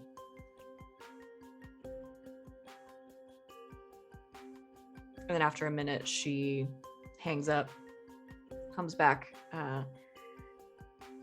He didn't answer. Yeah.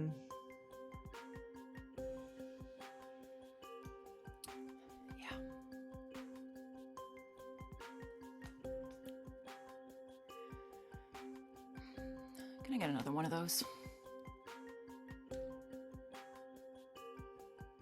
One on the house, I think, is fair in this kind of situation. She mixes you another drink, sort of pulls out a glass, mixes you another drink. So,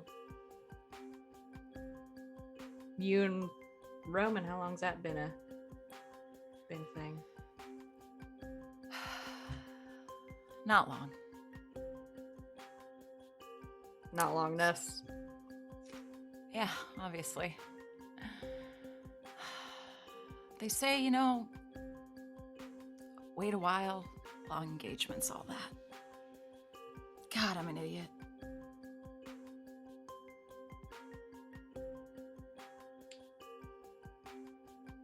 Just too good to be true sometimes, Yeah. Well, I'm sure you, you got a lot of life left in you. I'm sure you can find somebody better than that guy. Here's hoping. Downs it. I'll leave you my number if he calls back. Yeah, can I... This is gonna sound a little weird. Can I ask you something? With what you've been dealing with the past couple minutes? Yeah, sure. Why not? Your eyes always been that color.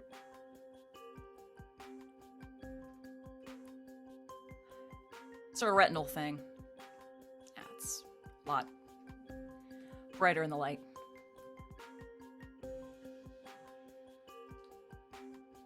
Sure. Why do you ask? Well,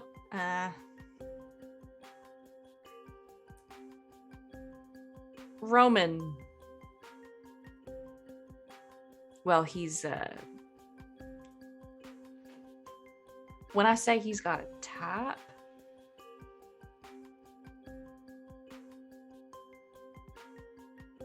you know what? Never mind. It's not important. No. I think I get what you're saying.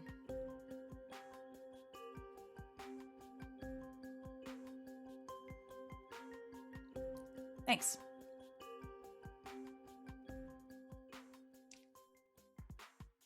I'll try him one more time, but if he calls back, I'll let you know. Appreciate it. I'm sorry. I'm so rude. What was your name? Audrina. Pleasure to meet you, Audrina. Here you go. Thanks. And out her number. She takes the number from you, sort of tucks it underneath her phone, sticks back under the bar, and flashes you a smile, bigger than she has before, and you catch just in the corner of her mouth one very long pointed thing. Dracula. Had to be one, right? Cool. All right. So what are you guys gonna do? Back up with Victoria. Well, apparently he's not on this hemisphere, so that's good. I had whatever this guy we're messing with, we're gonna have to figure, like, we're gonna have to look into him more. So I just had them sent back up. I just told Audrina, the vampire bartender, to have her call me if he shows up. Apparently I'm his type, though. What's his type? Demons, apparently. What is this guy? I don't fucking know. He hires vampires, so it can't be all bad, but... He also kidnaps people and raises things from the dead. I didn't say he was good, I just said he wasn't all bad. All right. Well, I guess the only thing I got is, I mean, if I could use my powers, I could just go to him, but can't do that now, so... That's Magic? that fairy shit, right? Yeah. But it was all suppressed. So, well, all of it is suppressed now. Well, I think we just saw a very happy partying fairy in the cemetery a little bit ago. That's true. Okay. What's his name? Leonard? Luca. Luca. Where the fuck did You're he coming go? up with some real choice names tonight. I love it. I At love least it's not it. just Nancy. Reginald, Leonard. They're all named Nancy. They're all named Nancy. Nancy the bartender, and Nancy the fairy, and Nancy the immortal bar owner. All right, we're gonna go find. Is it Yep. Alice? That's the. Was it Alice? Yes, Alice is the fairy. I guess Luca was with you guys. He's been wandering around trying to sniff things out and not having much luck. Cool. Okay. So the two of you make your way out of the bar, back around towards the cemetery, where you find Remy, who has dutifully stayed with Annabelle and Alice. They see you coming, sort of wave. Hey, Alice. Mhm. Can you do the fake teleport thing? Oh, yeah. Wynn and Sir have gone missing, and I assume it's from this plane of existence, or, you know, they're like on the other side of the world. So, is there any way you could blink and see where they are? Oh, yeah, I mean, I can try. Am I taking you with me? I mean, I think it'd be easier if you just go and come back and do some recon for us, if you're comfortable with that. I mean, yeah, I'm not just gonna let him, you know, be gone, kidnapped forever. Possibly. Right. Do you now? This is gonna sound kind of weird. Do you have something of theirs? Pulls up tank top. Right. She reaches out, sort of lays a hand on it, sort of pushes through the fabric very quickly. Okay. I'll be right back. And you see her wings kind of flutter a little bit, these big sort of like butterfly wings that she has, and she kind of steps to the side behind a tree on the edge of the cemetery, and you see the tips of her wings kind of poking out a little bit because they're so big, and then they're gone. And she disappears. Wynn answers up. As you are rifling through the bar, as you have taken very literally the directive to take whatever you want. There is a popping sound, and you hear the clack of sort of two heeled shoes hit the floor of the bar, and you hear oh, swanky, as Alice, the fairy, appears in the bar next to you. Oh, hey. Oh, it worked. Hey, you're not dead. Should we be dead? I'm not sure. Oh, I don't honestly. know. Where are we?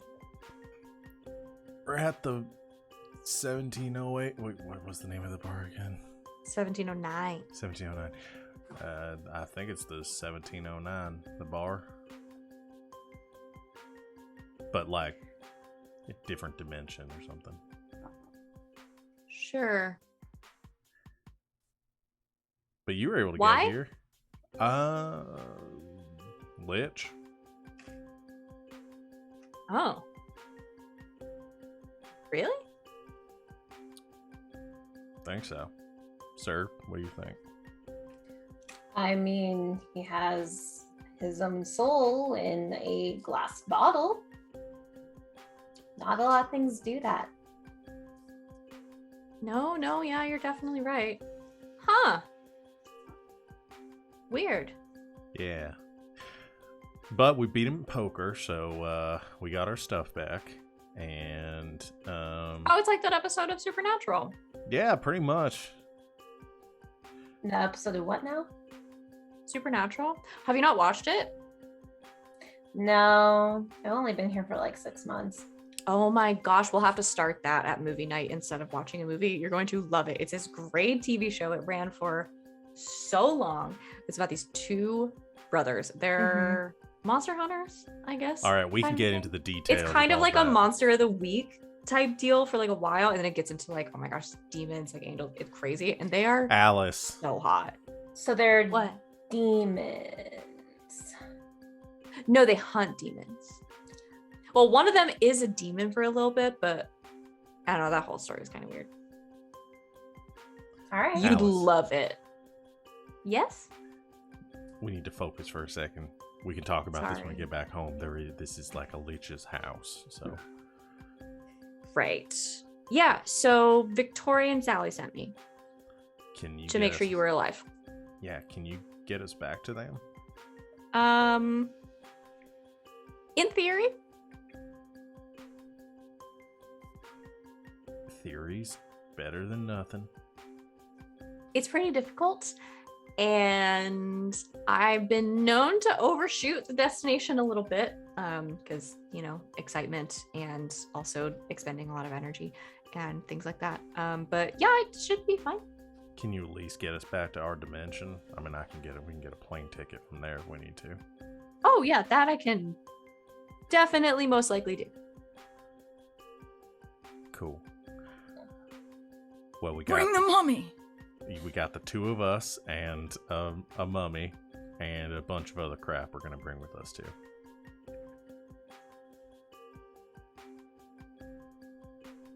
Okay. I mean, would it help if I just like lend you some of my energy or something?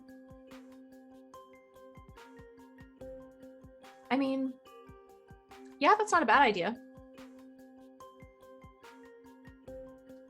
Okay. So do you have all of your stuff, or What do we just Did have we like? find anything? Yeah, that's a good question.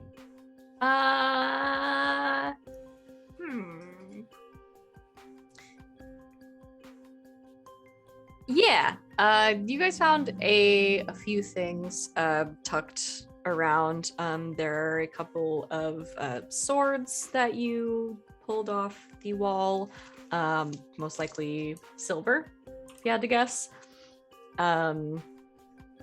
There is some cash in the till at the bar, like $100 in there.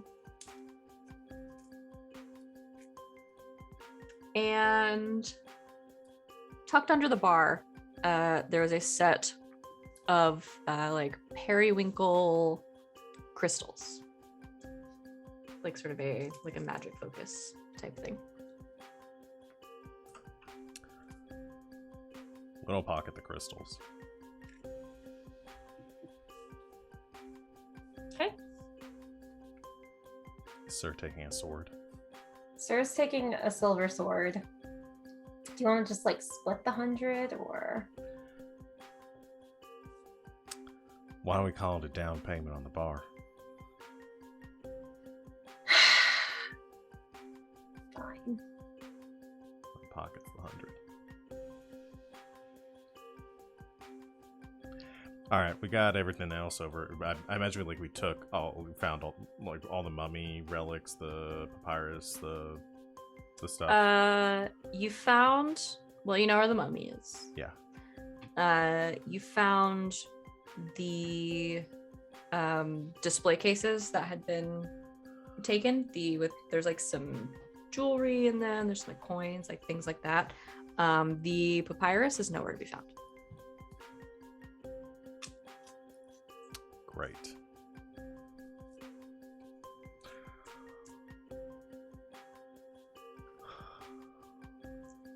Yeah, we got everything mostly here. Looks like he might have amscrayed with some of it, which again seems like it's been in the terms of our arrangement a little bit, but We agreed to give you the mummy. no, we specifically made a deal for all the stuff that was stolen at the beginning. I don't think so. I thought we did. Roll back the tape. He's not here. Can't ask him. Never trust a lich. All right, yeah, we got everything here. The mummy's a bit feisty, but yeah. Actually, well, no, yeah, just take us back to where everybody else is, because we're going to figure out how to shut him down. Okay, sure. Oh, I might have to find a bigger tree.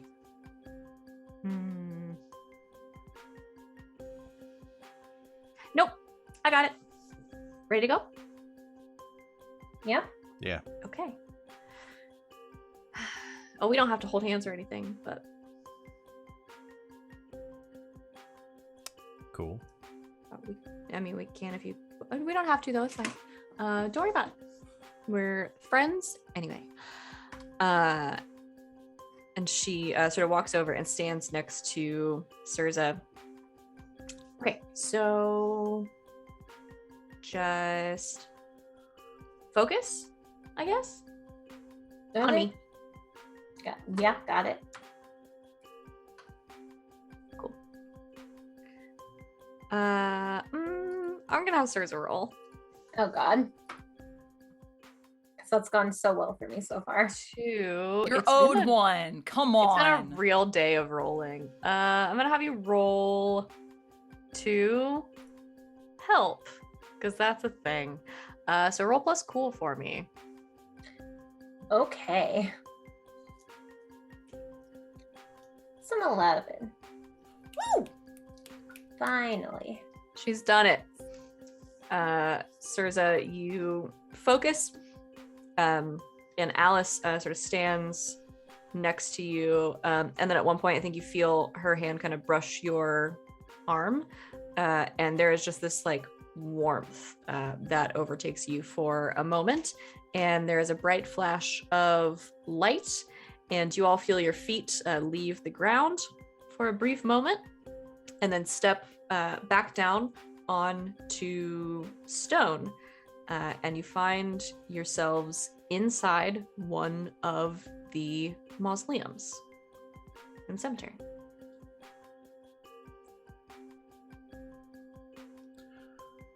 So I think it worked. Looks like it. Feels like it.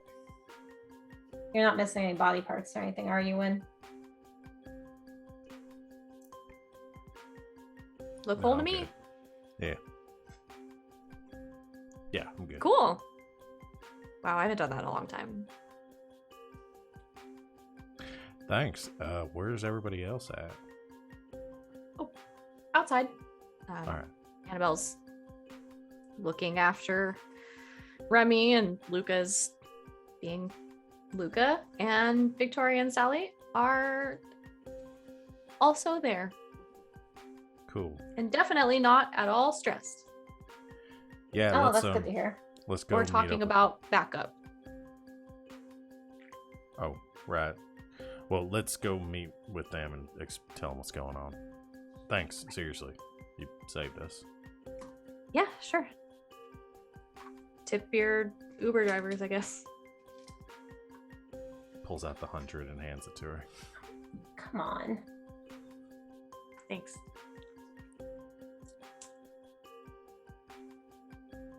All right, and you make your way out of the mausoleum to the edge of the cemetery, where you're all reunited. Oh, Hey, Al. what happened? Where were you? Sal just gives Sirs a big hug. Yeah. Oh, I'm fine. I just almost had my soul taken. It's okay. What? Technically, you did get your soul taken for a hot minute there. I mean, I didn't feel any different. What the hell happened? Lich brought us to another dimension, I think. I'm Mhm. sorry, he's a lich? Yeah. Right. Send a message to Vito. Confirmed, he's a lich. You send the message. You get a text back a minute later that just says confirmed backup T minus 1 hour. Oh, Yeah, so we played poker. Sir tried to cheat. Didn't go well. Lost her soul. Then I won. Got the mummy and the Shit, the mummy's just walking around. during Yeah, this, the isn't mummy he? is just there, just kind of shambling aimlessly, and it's like run into the big like cedar tree that Alice was hiding behind before, and it's just kind of like backing up and like running into the tree again. Good. Like it's stuck Video game in a loop. glitch. Just could Wynn have like tied it off with something to like a fence post or like the tree and stuff, like a dog, and so it can't Sure. go too far. Okay. oh no. It's just kind of wandering at the end of the rope, kind of Yeah. grunting aimlessly. Hey, watch it, you. So we gotta put that one down. But yeah, so won that, got some other stuff, got a magical secret, won a bar, traded the bar to get Sir's soul back. Are you sure you just didn't like fall and hit your head listening to Devil Went Down to Georgia a couple times? Like, I mean, it would be weird to have like a shared hallucination, so probably not. do you have any idea where you were? Looked like the 1708. None. Well, you definitely weren't there. yeah, we were looking for you. Yeah, it was like I said, like alternate dimension or something. All right. But he sort of peaced out after our conversation. I don't know where Roman went. Did you find out what his goals were? He wanted the mummy and the mummy's swag real bad. You don't know why? No, we were kind of focused on getting out of there. All right.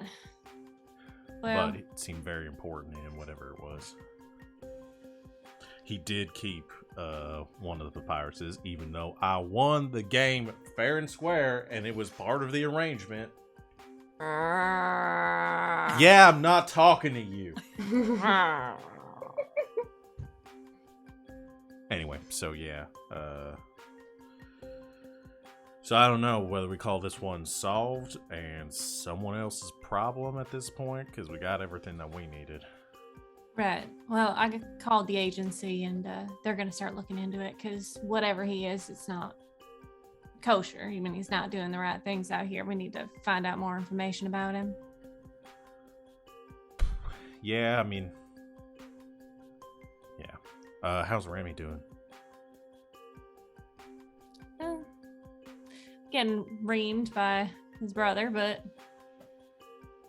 I think you see off to the side there's like a retaining wall, like a low sort of like brick wall, and Remy and Luca are sitting there and talking, but Luca's doing most of the talking and Remy is just kind of like looking at the ground. Right. He physically okay at least? No. looked like it, yeah. Annabelle looking over. He's okay. All right. Hmm. Well, Maybe we he got- can put this thing back to sleep. That's a good point. Yeah.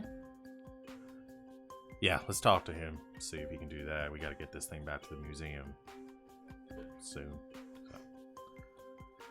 So. Yo, Remy. Remy perks up at the call of his name, so looks to Luca, who nods, and he makes his way over to you, just looking generally ashamed. Hey. What's up, man? Doing all right? Yeah, mostly. We talked with Roman a bit. You are free of his service.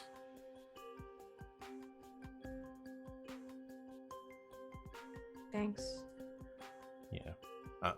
Listen, I've been where you're at right now. Looked for help in the wrong places. Made the wrong kind of friends. People got pretty irritated with me too. Might have broken a couple limbs. It happens. Alright? But no one's gotten hurt. Everyone's doing fine. But we need your help. Okay. Can you pull the plug on the bag of bones over there? Yeah, it shouldn't be that hard. It's kind of a reversal of what I did before. Except I gotta remember what I did before. Yeah. I can help you a bit if you... no problem. Okay.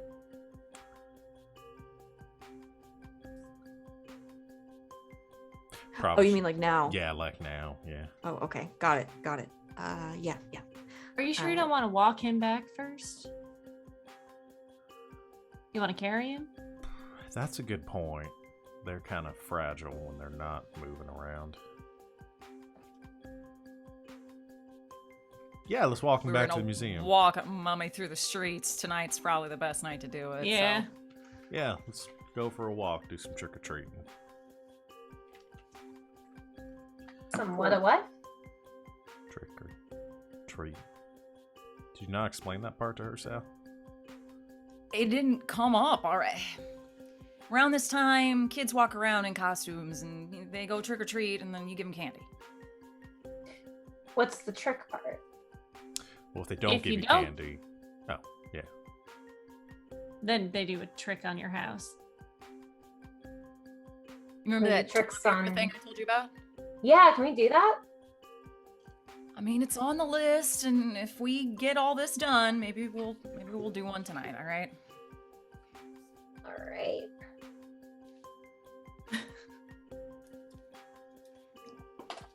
All right. As we start walking, Sally or Victoria's gonna pull Sal aside. Okay. Hey, just real quick, what I said, just don't repeat That you that. completely threw out and completely sideswiped me, and I'm sorry. Look, it's a interesting situation, and it's just we're keeping it quiet for now. interesting situation. How? Our families aren't really the best terms right now. They don't know. No. And we don't want it to get around because you know how nosy my mother is. Right. Right. So if you could just keep that between us, I'd really appreciate it.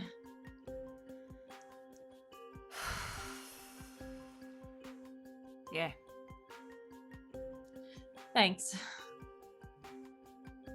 Sure. Congratulations. Thanks.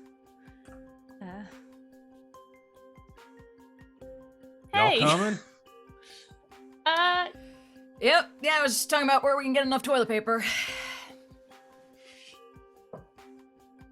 Yep. Okay.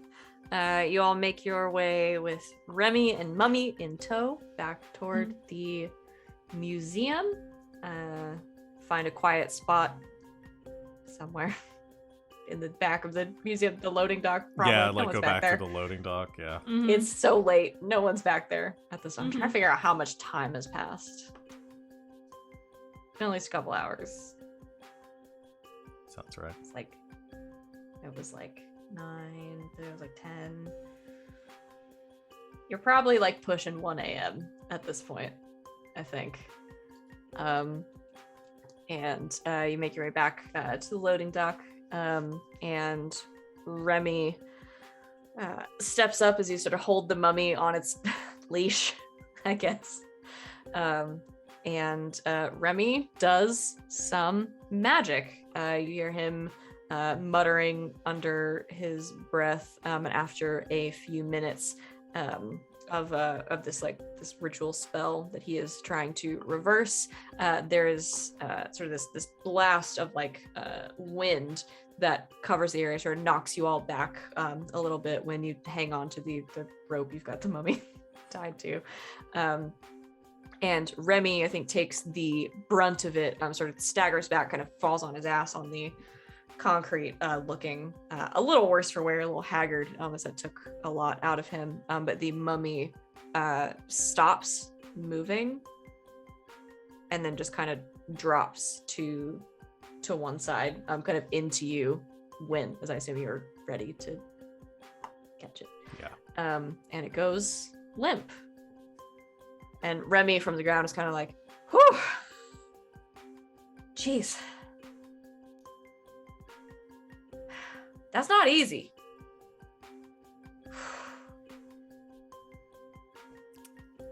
Well, maybe we don't do it for a while. Yeah, okay, Mom.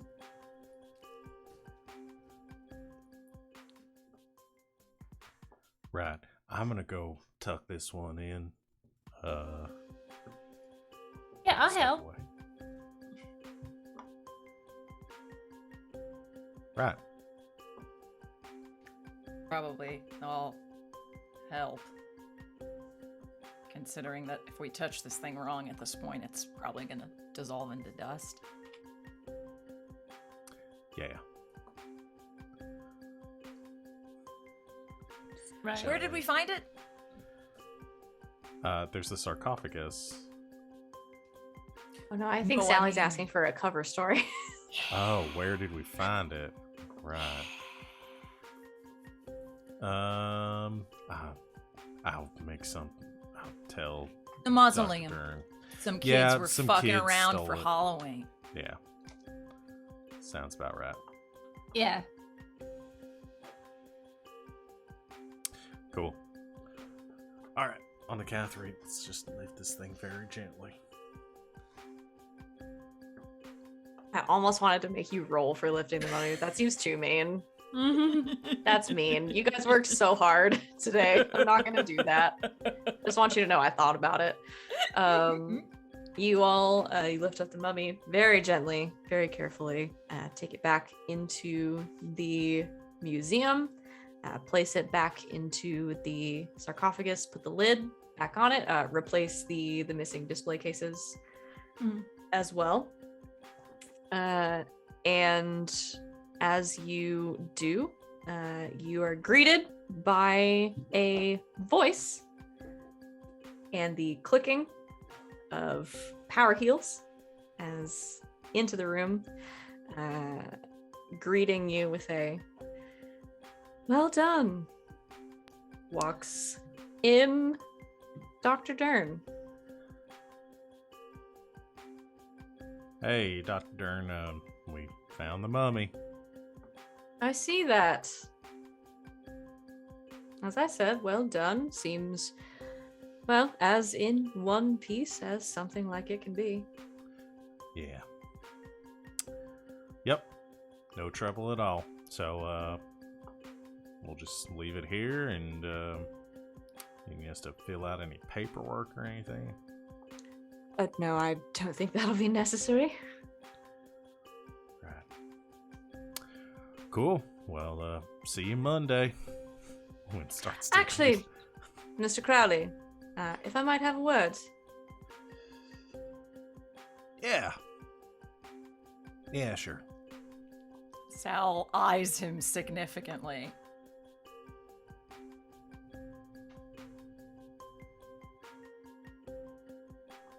Right. Please. What? She turns and makes her way out of this room, sort of back into the main sort of lobby area where the party was happening before. It is now dispersed and mostly gone.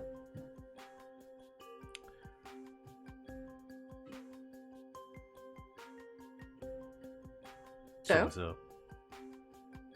well, I expected you to regale me with the tale that you and your friends had come up with about where you found the mummy. I don't understand what you're implying here. I was very looking forward to hearing it. All right. Well, since it seems like you might know more than you're letting on, a lich stole it. A lich. Yep. And a vampire. A lich and a vampire. Yeah. Both here in Cedar Grove, of all Mhm. places. Yeah, Halloween, crazy time of the year. Right, so am I assuming you took it back from someone in a skeletal mask, or are you telling the truth? Yeah, you know, some kids just were playing a prank and took over the mausoleum.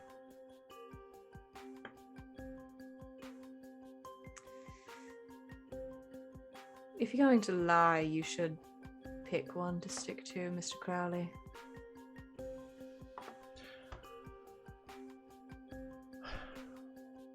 What's going on here?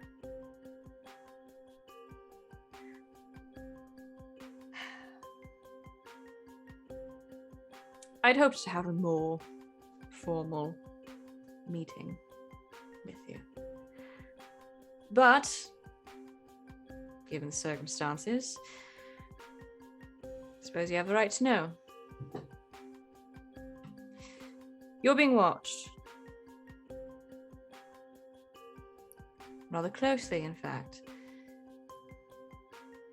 Mr. Crowley, I know in the past you've been a part of certain organizations who handle magic use a certain way. The Conclave Arcanum does things a bit differently.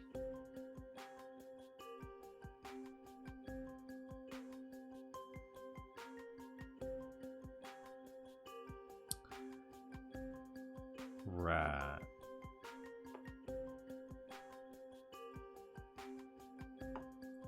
Okay. Am I to take this to mean you're not familiar?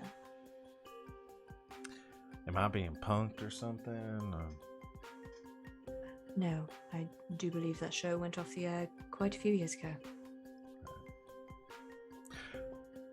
Okay.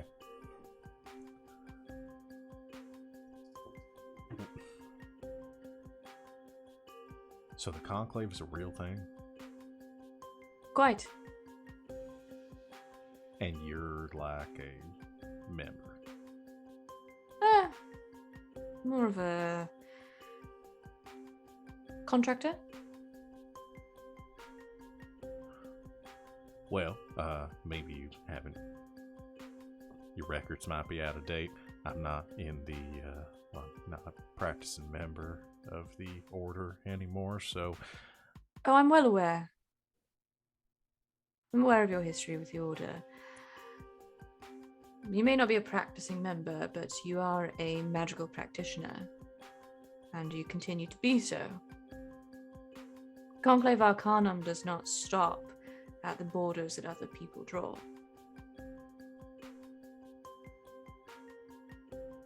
Right. So, what did I do wrong?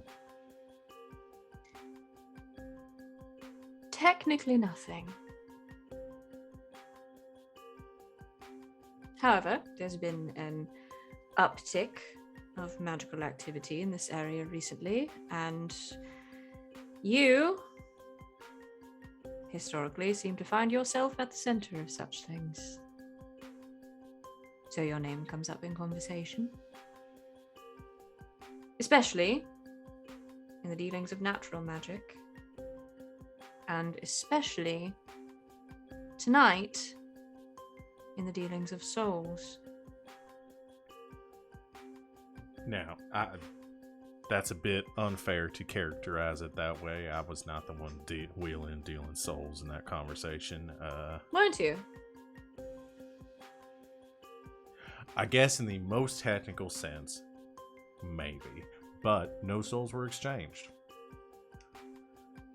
Oh, that's not entirely true.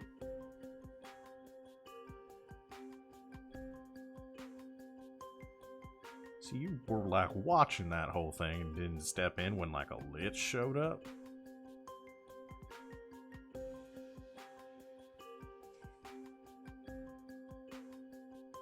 Miss Crowley, I'm a lot of things. But I'm not your babysitter. Yeah, people keep saying that, yet they keep trying to babysit me. That is far from what I'm trying to do. We should not even be having this conversation, but I am coming to you simply with some information I believe you might find interesting. And what's that? Every magical move you make is under scrutiny. You, your friends, your family, every creature you encounter that has a magical essence. Every mundane human who doesn't even realize they have connection to the magical veil. The Conclave sees them. They know them.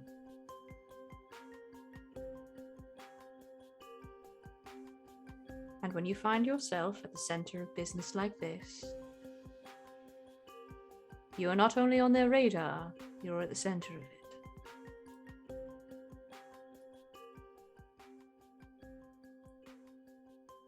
Just a bit of advice. All right. Behave as though someone's watching you. Because they are.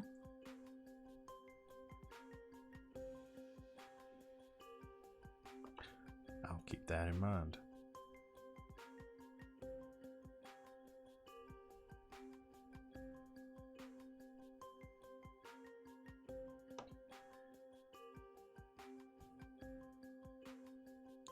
Is there anything else? I have another job for you if you're interested.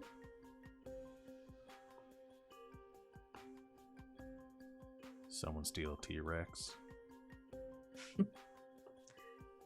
No, nothing so sinister as that. More of a reconnaissance. Just a bit of watching, learning, reporting.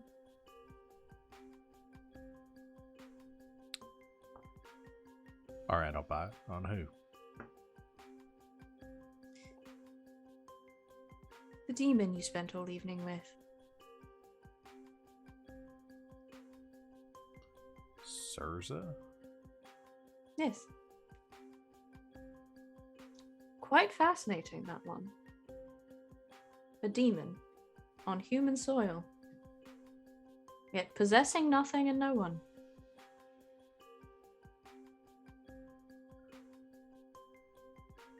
So you want me to spy on Sir for you? Such a harsh word for it. But applicable. Well, you can do the same thing that her sister wants you to do. Keep an eye. Keep her safe. Intervene when necessary. You'd simply be letting me know when you do. And what do I get from this arrangement? Well, you'll be paid, of course.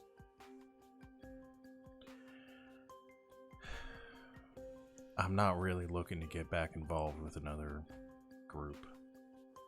I didn't leave the order just to end up in Arcanum business. Well, think of it as freelance work then.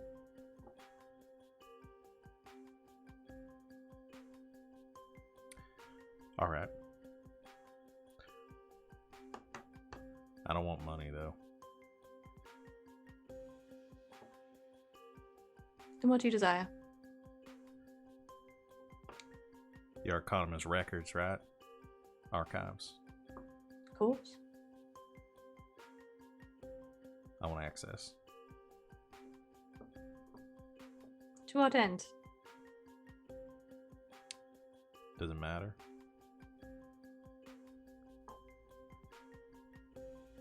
No, I suppose not. All right. Deal. Deal. Welcome to the Conclave, Mr. Crowley.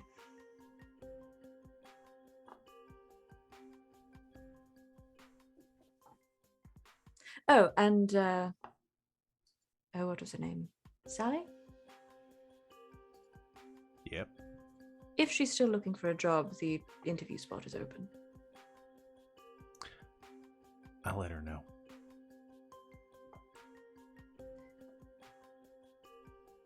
I think I'm correct in assuming she has much expertise to lend. She's been around the block a few times, yeah. Have her call me on Monday. All right. I assume this needs Okay. to stay between the two of us. Your business is your own. All right. Makes it easier then. I'll see you on Monday.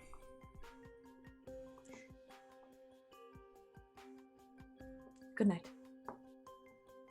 She walks out of the museum.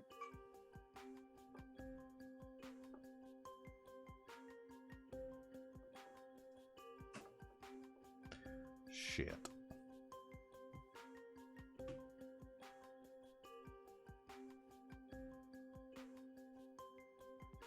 So, as this is all happening, let's get to one. Yeah. As this is happening, as Wynn is in the other rooms, we're having this conversation. Is anyone? They're just in the other room. I'm assuming at least one of you shits is eavesdropping.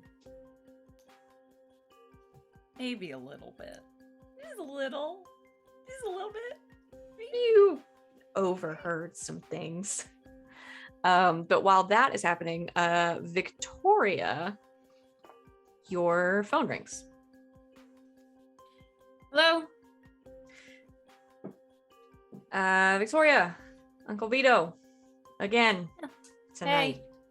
Mm-hmm. Listen, I sent in your backup. All right. Where are they? We got some folks downtown. Got a team stealthily as they can enter in this bar that you mentioned. So far, I got nothing. Can you give us anything else to go on? Yeah, he has the ability to create an extra dimensional space. Or Great. a sub-dimensional space. I'm not quite sure. I don't really know much about that system.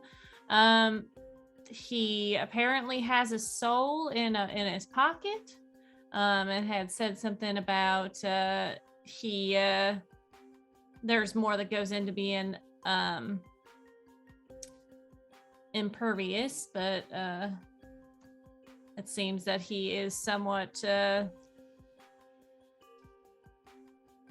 ever living. Immortal. Well, Got it. we'll see. Well, you know.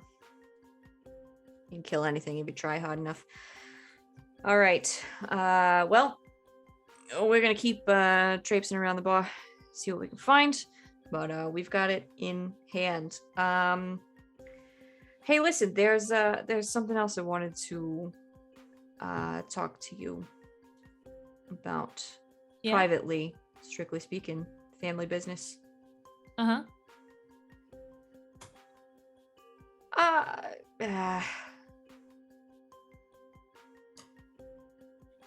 Well, this is sort of well, you did get the Crowley boy back, right? I guess I should have asked. He's alive.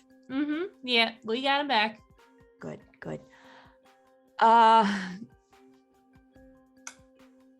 Victoria, I gotta ask you straight out. Is the Crowley boy working for anybody?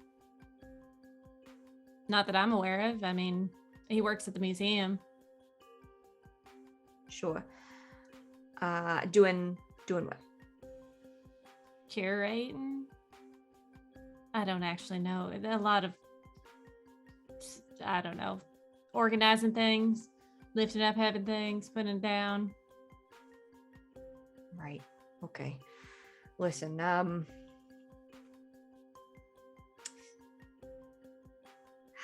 without saying too much,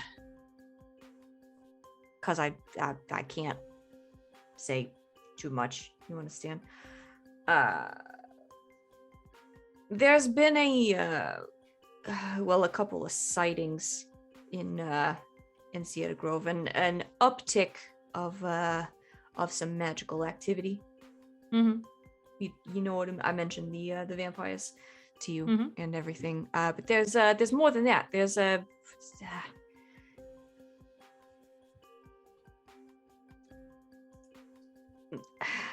I don't really know how to ask you for this, so I'm just gonna ask.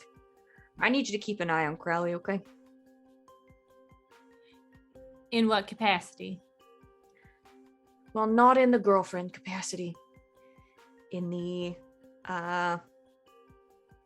there's a bunch of magic going on in Cedar Grove right now, and you and Wynn tend to find yourselves sort of in the middle of it. If you know what I mean. All right. Well, is someone keeping an eye on me? Well, I am. Always. Okay. So why do you think Wynn has anything to do with this? It's not that he has anything to do with this per se.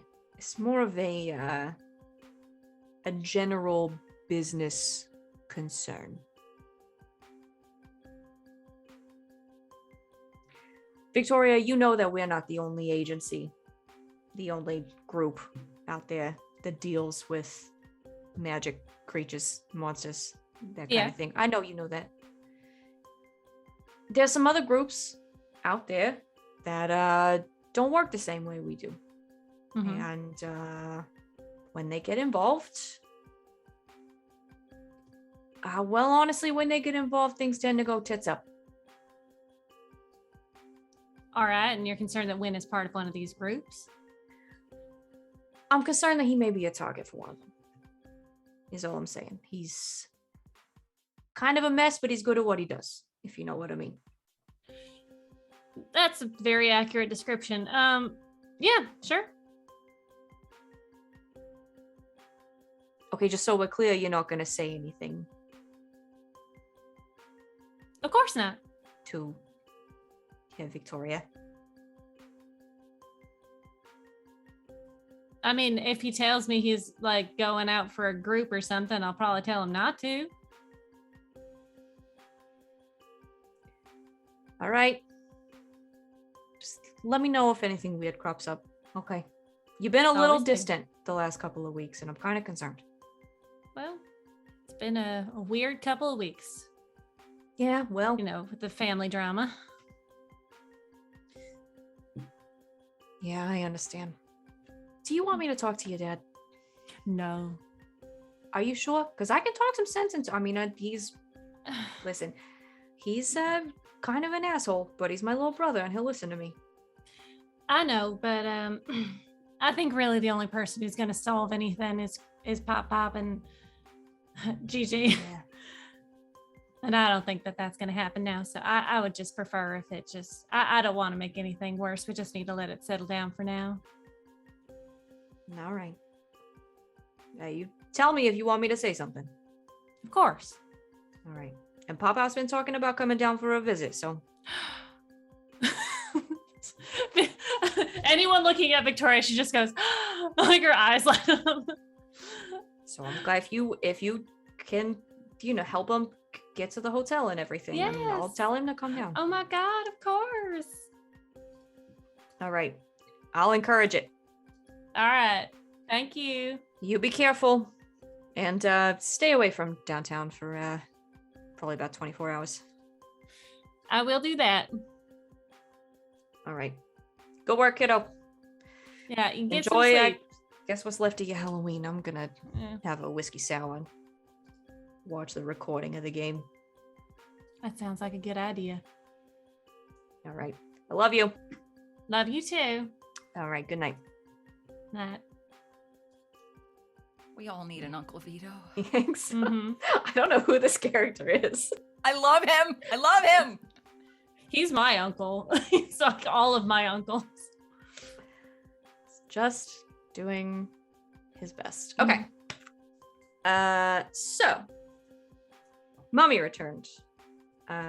Wynn at this point returns from his discussion with Dr. Dern. Wynn, are you cluing the team in?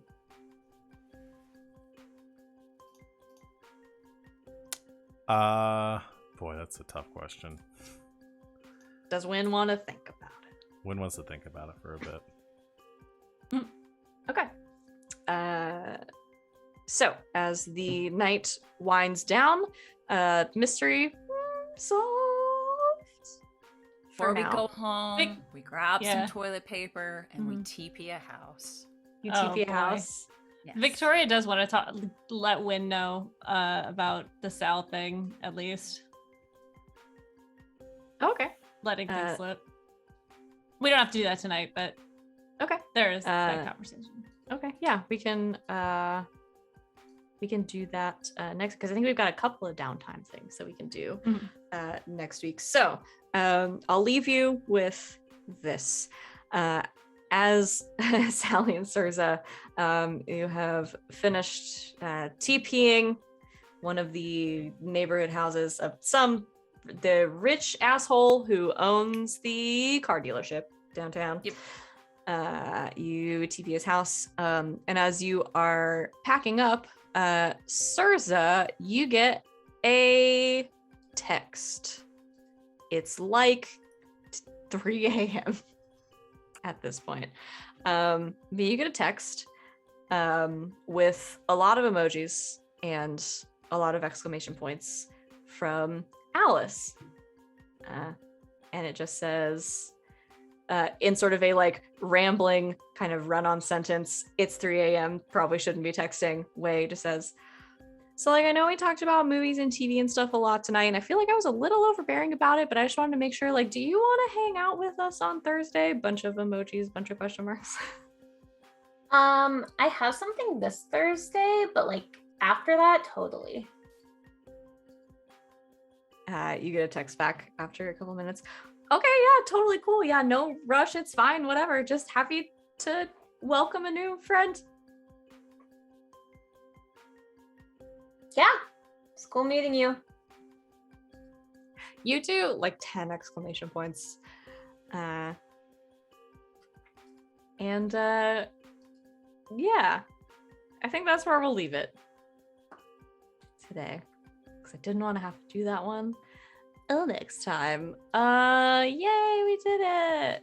Mummies and stuff, they happened. Thanks everybody for hanging out with us tonight. A lot happened today. I feel like I say that every week with this game.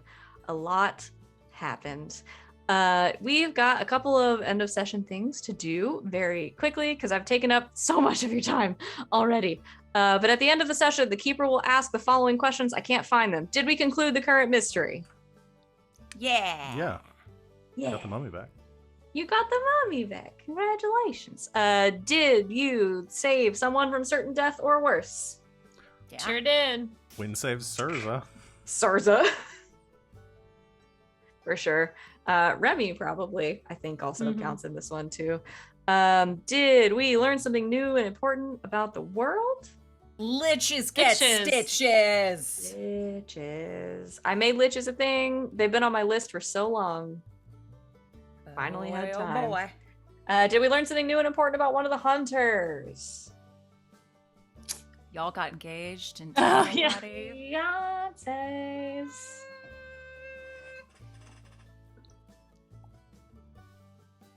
Also, Surza's willing to cheat on a game where she literally bet her immortal soul, which is fun. Yeah. Is that I think. Did we learn that though, or could we guess that? I did, and I enjoy it. That's all of them. It's 2 XP for everybody. Woo! Level up. Level up. Nice. Get 'em. I'm 2 away. I should fail 3 more. away. 1 Hell away. yeah. I knew we were getting close. All right, so that's XP. Let's do bonds. So at the end of each session, you choose show party another character who has a better idea of how your character works or who knows you better than they used to, for better or for worse. Morgan? I mean, we were only with one Yeah. person the whole episode. Yeah. We did have a real party split bottle episode here. Yep. So like Wynn. Yeah, and I was gonna say, sir. We're just gonna trade Allie. bonds this time. Yeah, Vic. I think that's fair. There was a lot of bonding that happened. I won't make you guys like pick one specific moment. If you guys want to just trade bonds for this one because it's fairly straightforward. But there was a lot of bonding, a lot of learning about each other, a one-on-one discussion that we don't get that much. I really enjoyed. It was super fun for me. I hope it was fun for you guys. It was very fun. I had a great time. All right. So we'll trade bonds there. Let's do stars and wishes. Sorry you didn't get to fight a Dracula. Eventually. I'll forgive you someday. You've gotten to fight so many Draculas. Never gotten to fight a 11. Dracula. 14. I have mine. Okay. Do it. My star is gonna go to Val because Sid and I were just sitting here like, we fucking hate this guy. Like, we're gonna if we were here, this would be so we'd be fighting him and Val just kept their cool the whole time, and that was very impressive to me personally. So If and I anyone had do- to deal with the pedantic lich, I'm glad it was Wynn. Yeah. It's almost like Val's used to it. What, playing dumb or dealing with pedants? Oh, I was dealing with my pedantic ass, is what I was gonna say. And then my wish is a little bit of downtime next episode to get things figured out and have chats. Yeah. Because I think that Wynn's gonna get that, like, hell, I have to watch Sursa, and Victoria's just gonna be like, do you want my notes? Like, what do you want? I like it. My star goes to Savvy for embroiling us in inter-party drama so skillfully. Well done. Thanks. It's my favorite thing. I love making you guys fight each other. And my wish is that Sal gets to go on 2 job interviews. One at the museum and one at the taco shell. And then she gets to decide which job she wants. Exactly.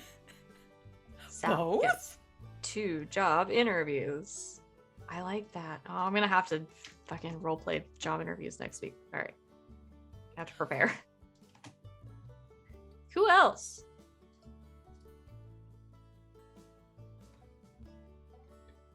Krieg, would you like to contribute? Krieg says stars, more food.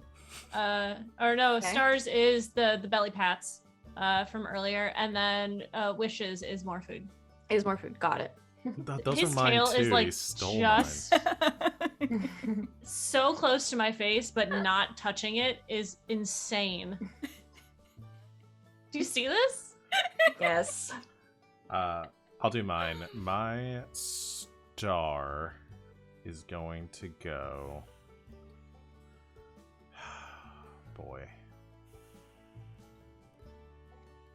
I started talking and then realized I didn't have anything in mind. My star, I think, will go to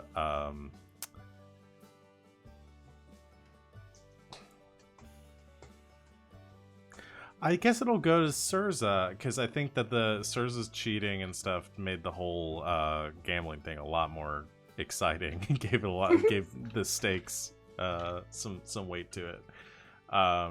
So I think that added Loved a that. level of drama That was to so it. fun. Because somebody had to do it, so at least it wasn't Wynn trying to do this alone. And wishes. Oh boy. I guess my wish for this is gonna be to really see all of these like competing factions just blow up in our faces down the line. I want all the secrets and the double dealing and stuff to really just get totally out of hand. Cool. Oh, that's me. My star goes to LB for slipping fiance in there very seamlessly.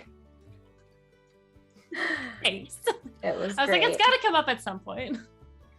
That was so good. And then my wish is also more drama because it's fun. I love it. Okay. We've done it. Congratulations, everybody. Another session well done. Does anyone have anything? Just looked at my notes. I extended them out because I hadn't been looking at this side because where my recap was, and it just says all vampire game, just vamping, and then a bunch of question marks. Wait, let's make it a podcast where we'll all play different characters and we're all different vampires and we're just vamping. You know? It's a good idea. I don't have time to make a podcast. This channel streams 6 days a week. Could be 7. Just saying. We'll have a meeting. Put me in your Google Calendar. We'll have a meeting. Does anybody have anything they want to plug before we go away for the evening? Just our masks game tonight. Woo! 8:30 They're p.m. going Eastern to- time. Yeah, they're going to a high school party. And boy, do they want to have relationship stuff happen. So join us for that. Me and Alex are about to cause so much drama. It is I get going to- to blow the lid off of this game. Please tune in because we've been talking about it for a week. I get to romance everyone. I'm excited. Yeah. And then all of these people's wonderful social media handles are underneath their faces, including mine. So follow them. These are for Twitter. You can also find these goobs on Instagram, and some of them are on TikTok and other wonderful or terrible places, depending on your feelings about TikTok, I guess. I don't know, I've literally never talked about TikTok on streams, and I'm like, but some of these people are on it. I guess today's the TikTok day. Follow everybody on Twitter and such things. We will be back for this game 1 week from today. Join us tomorrow for another stream that I'm in the driver's seat of, so you know it's going to be nonsense, The Forgotten, and coming out on LB's channel tonight as we play masks and cause a bunch of teen romance drama. I've been Savvy Seaworth. This has been Slaying 201. Very excited for a week from now. I'm always excited about this game. But until then, good game. And good night, internet.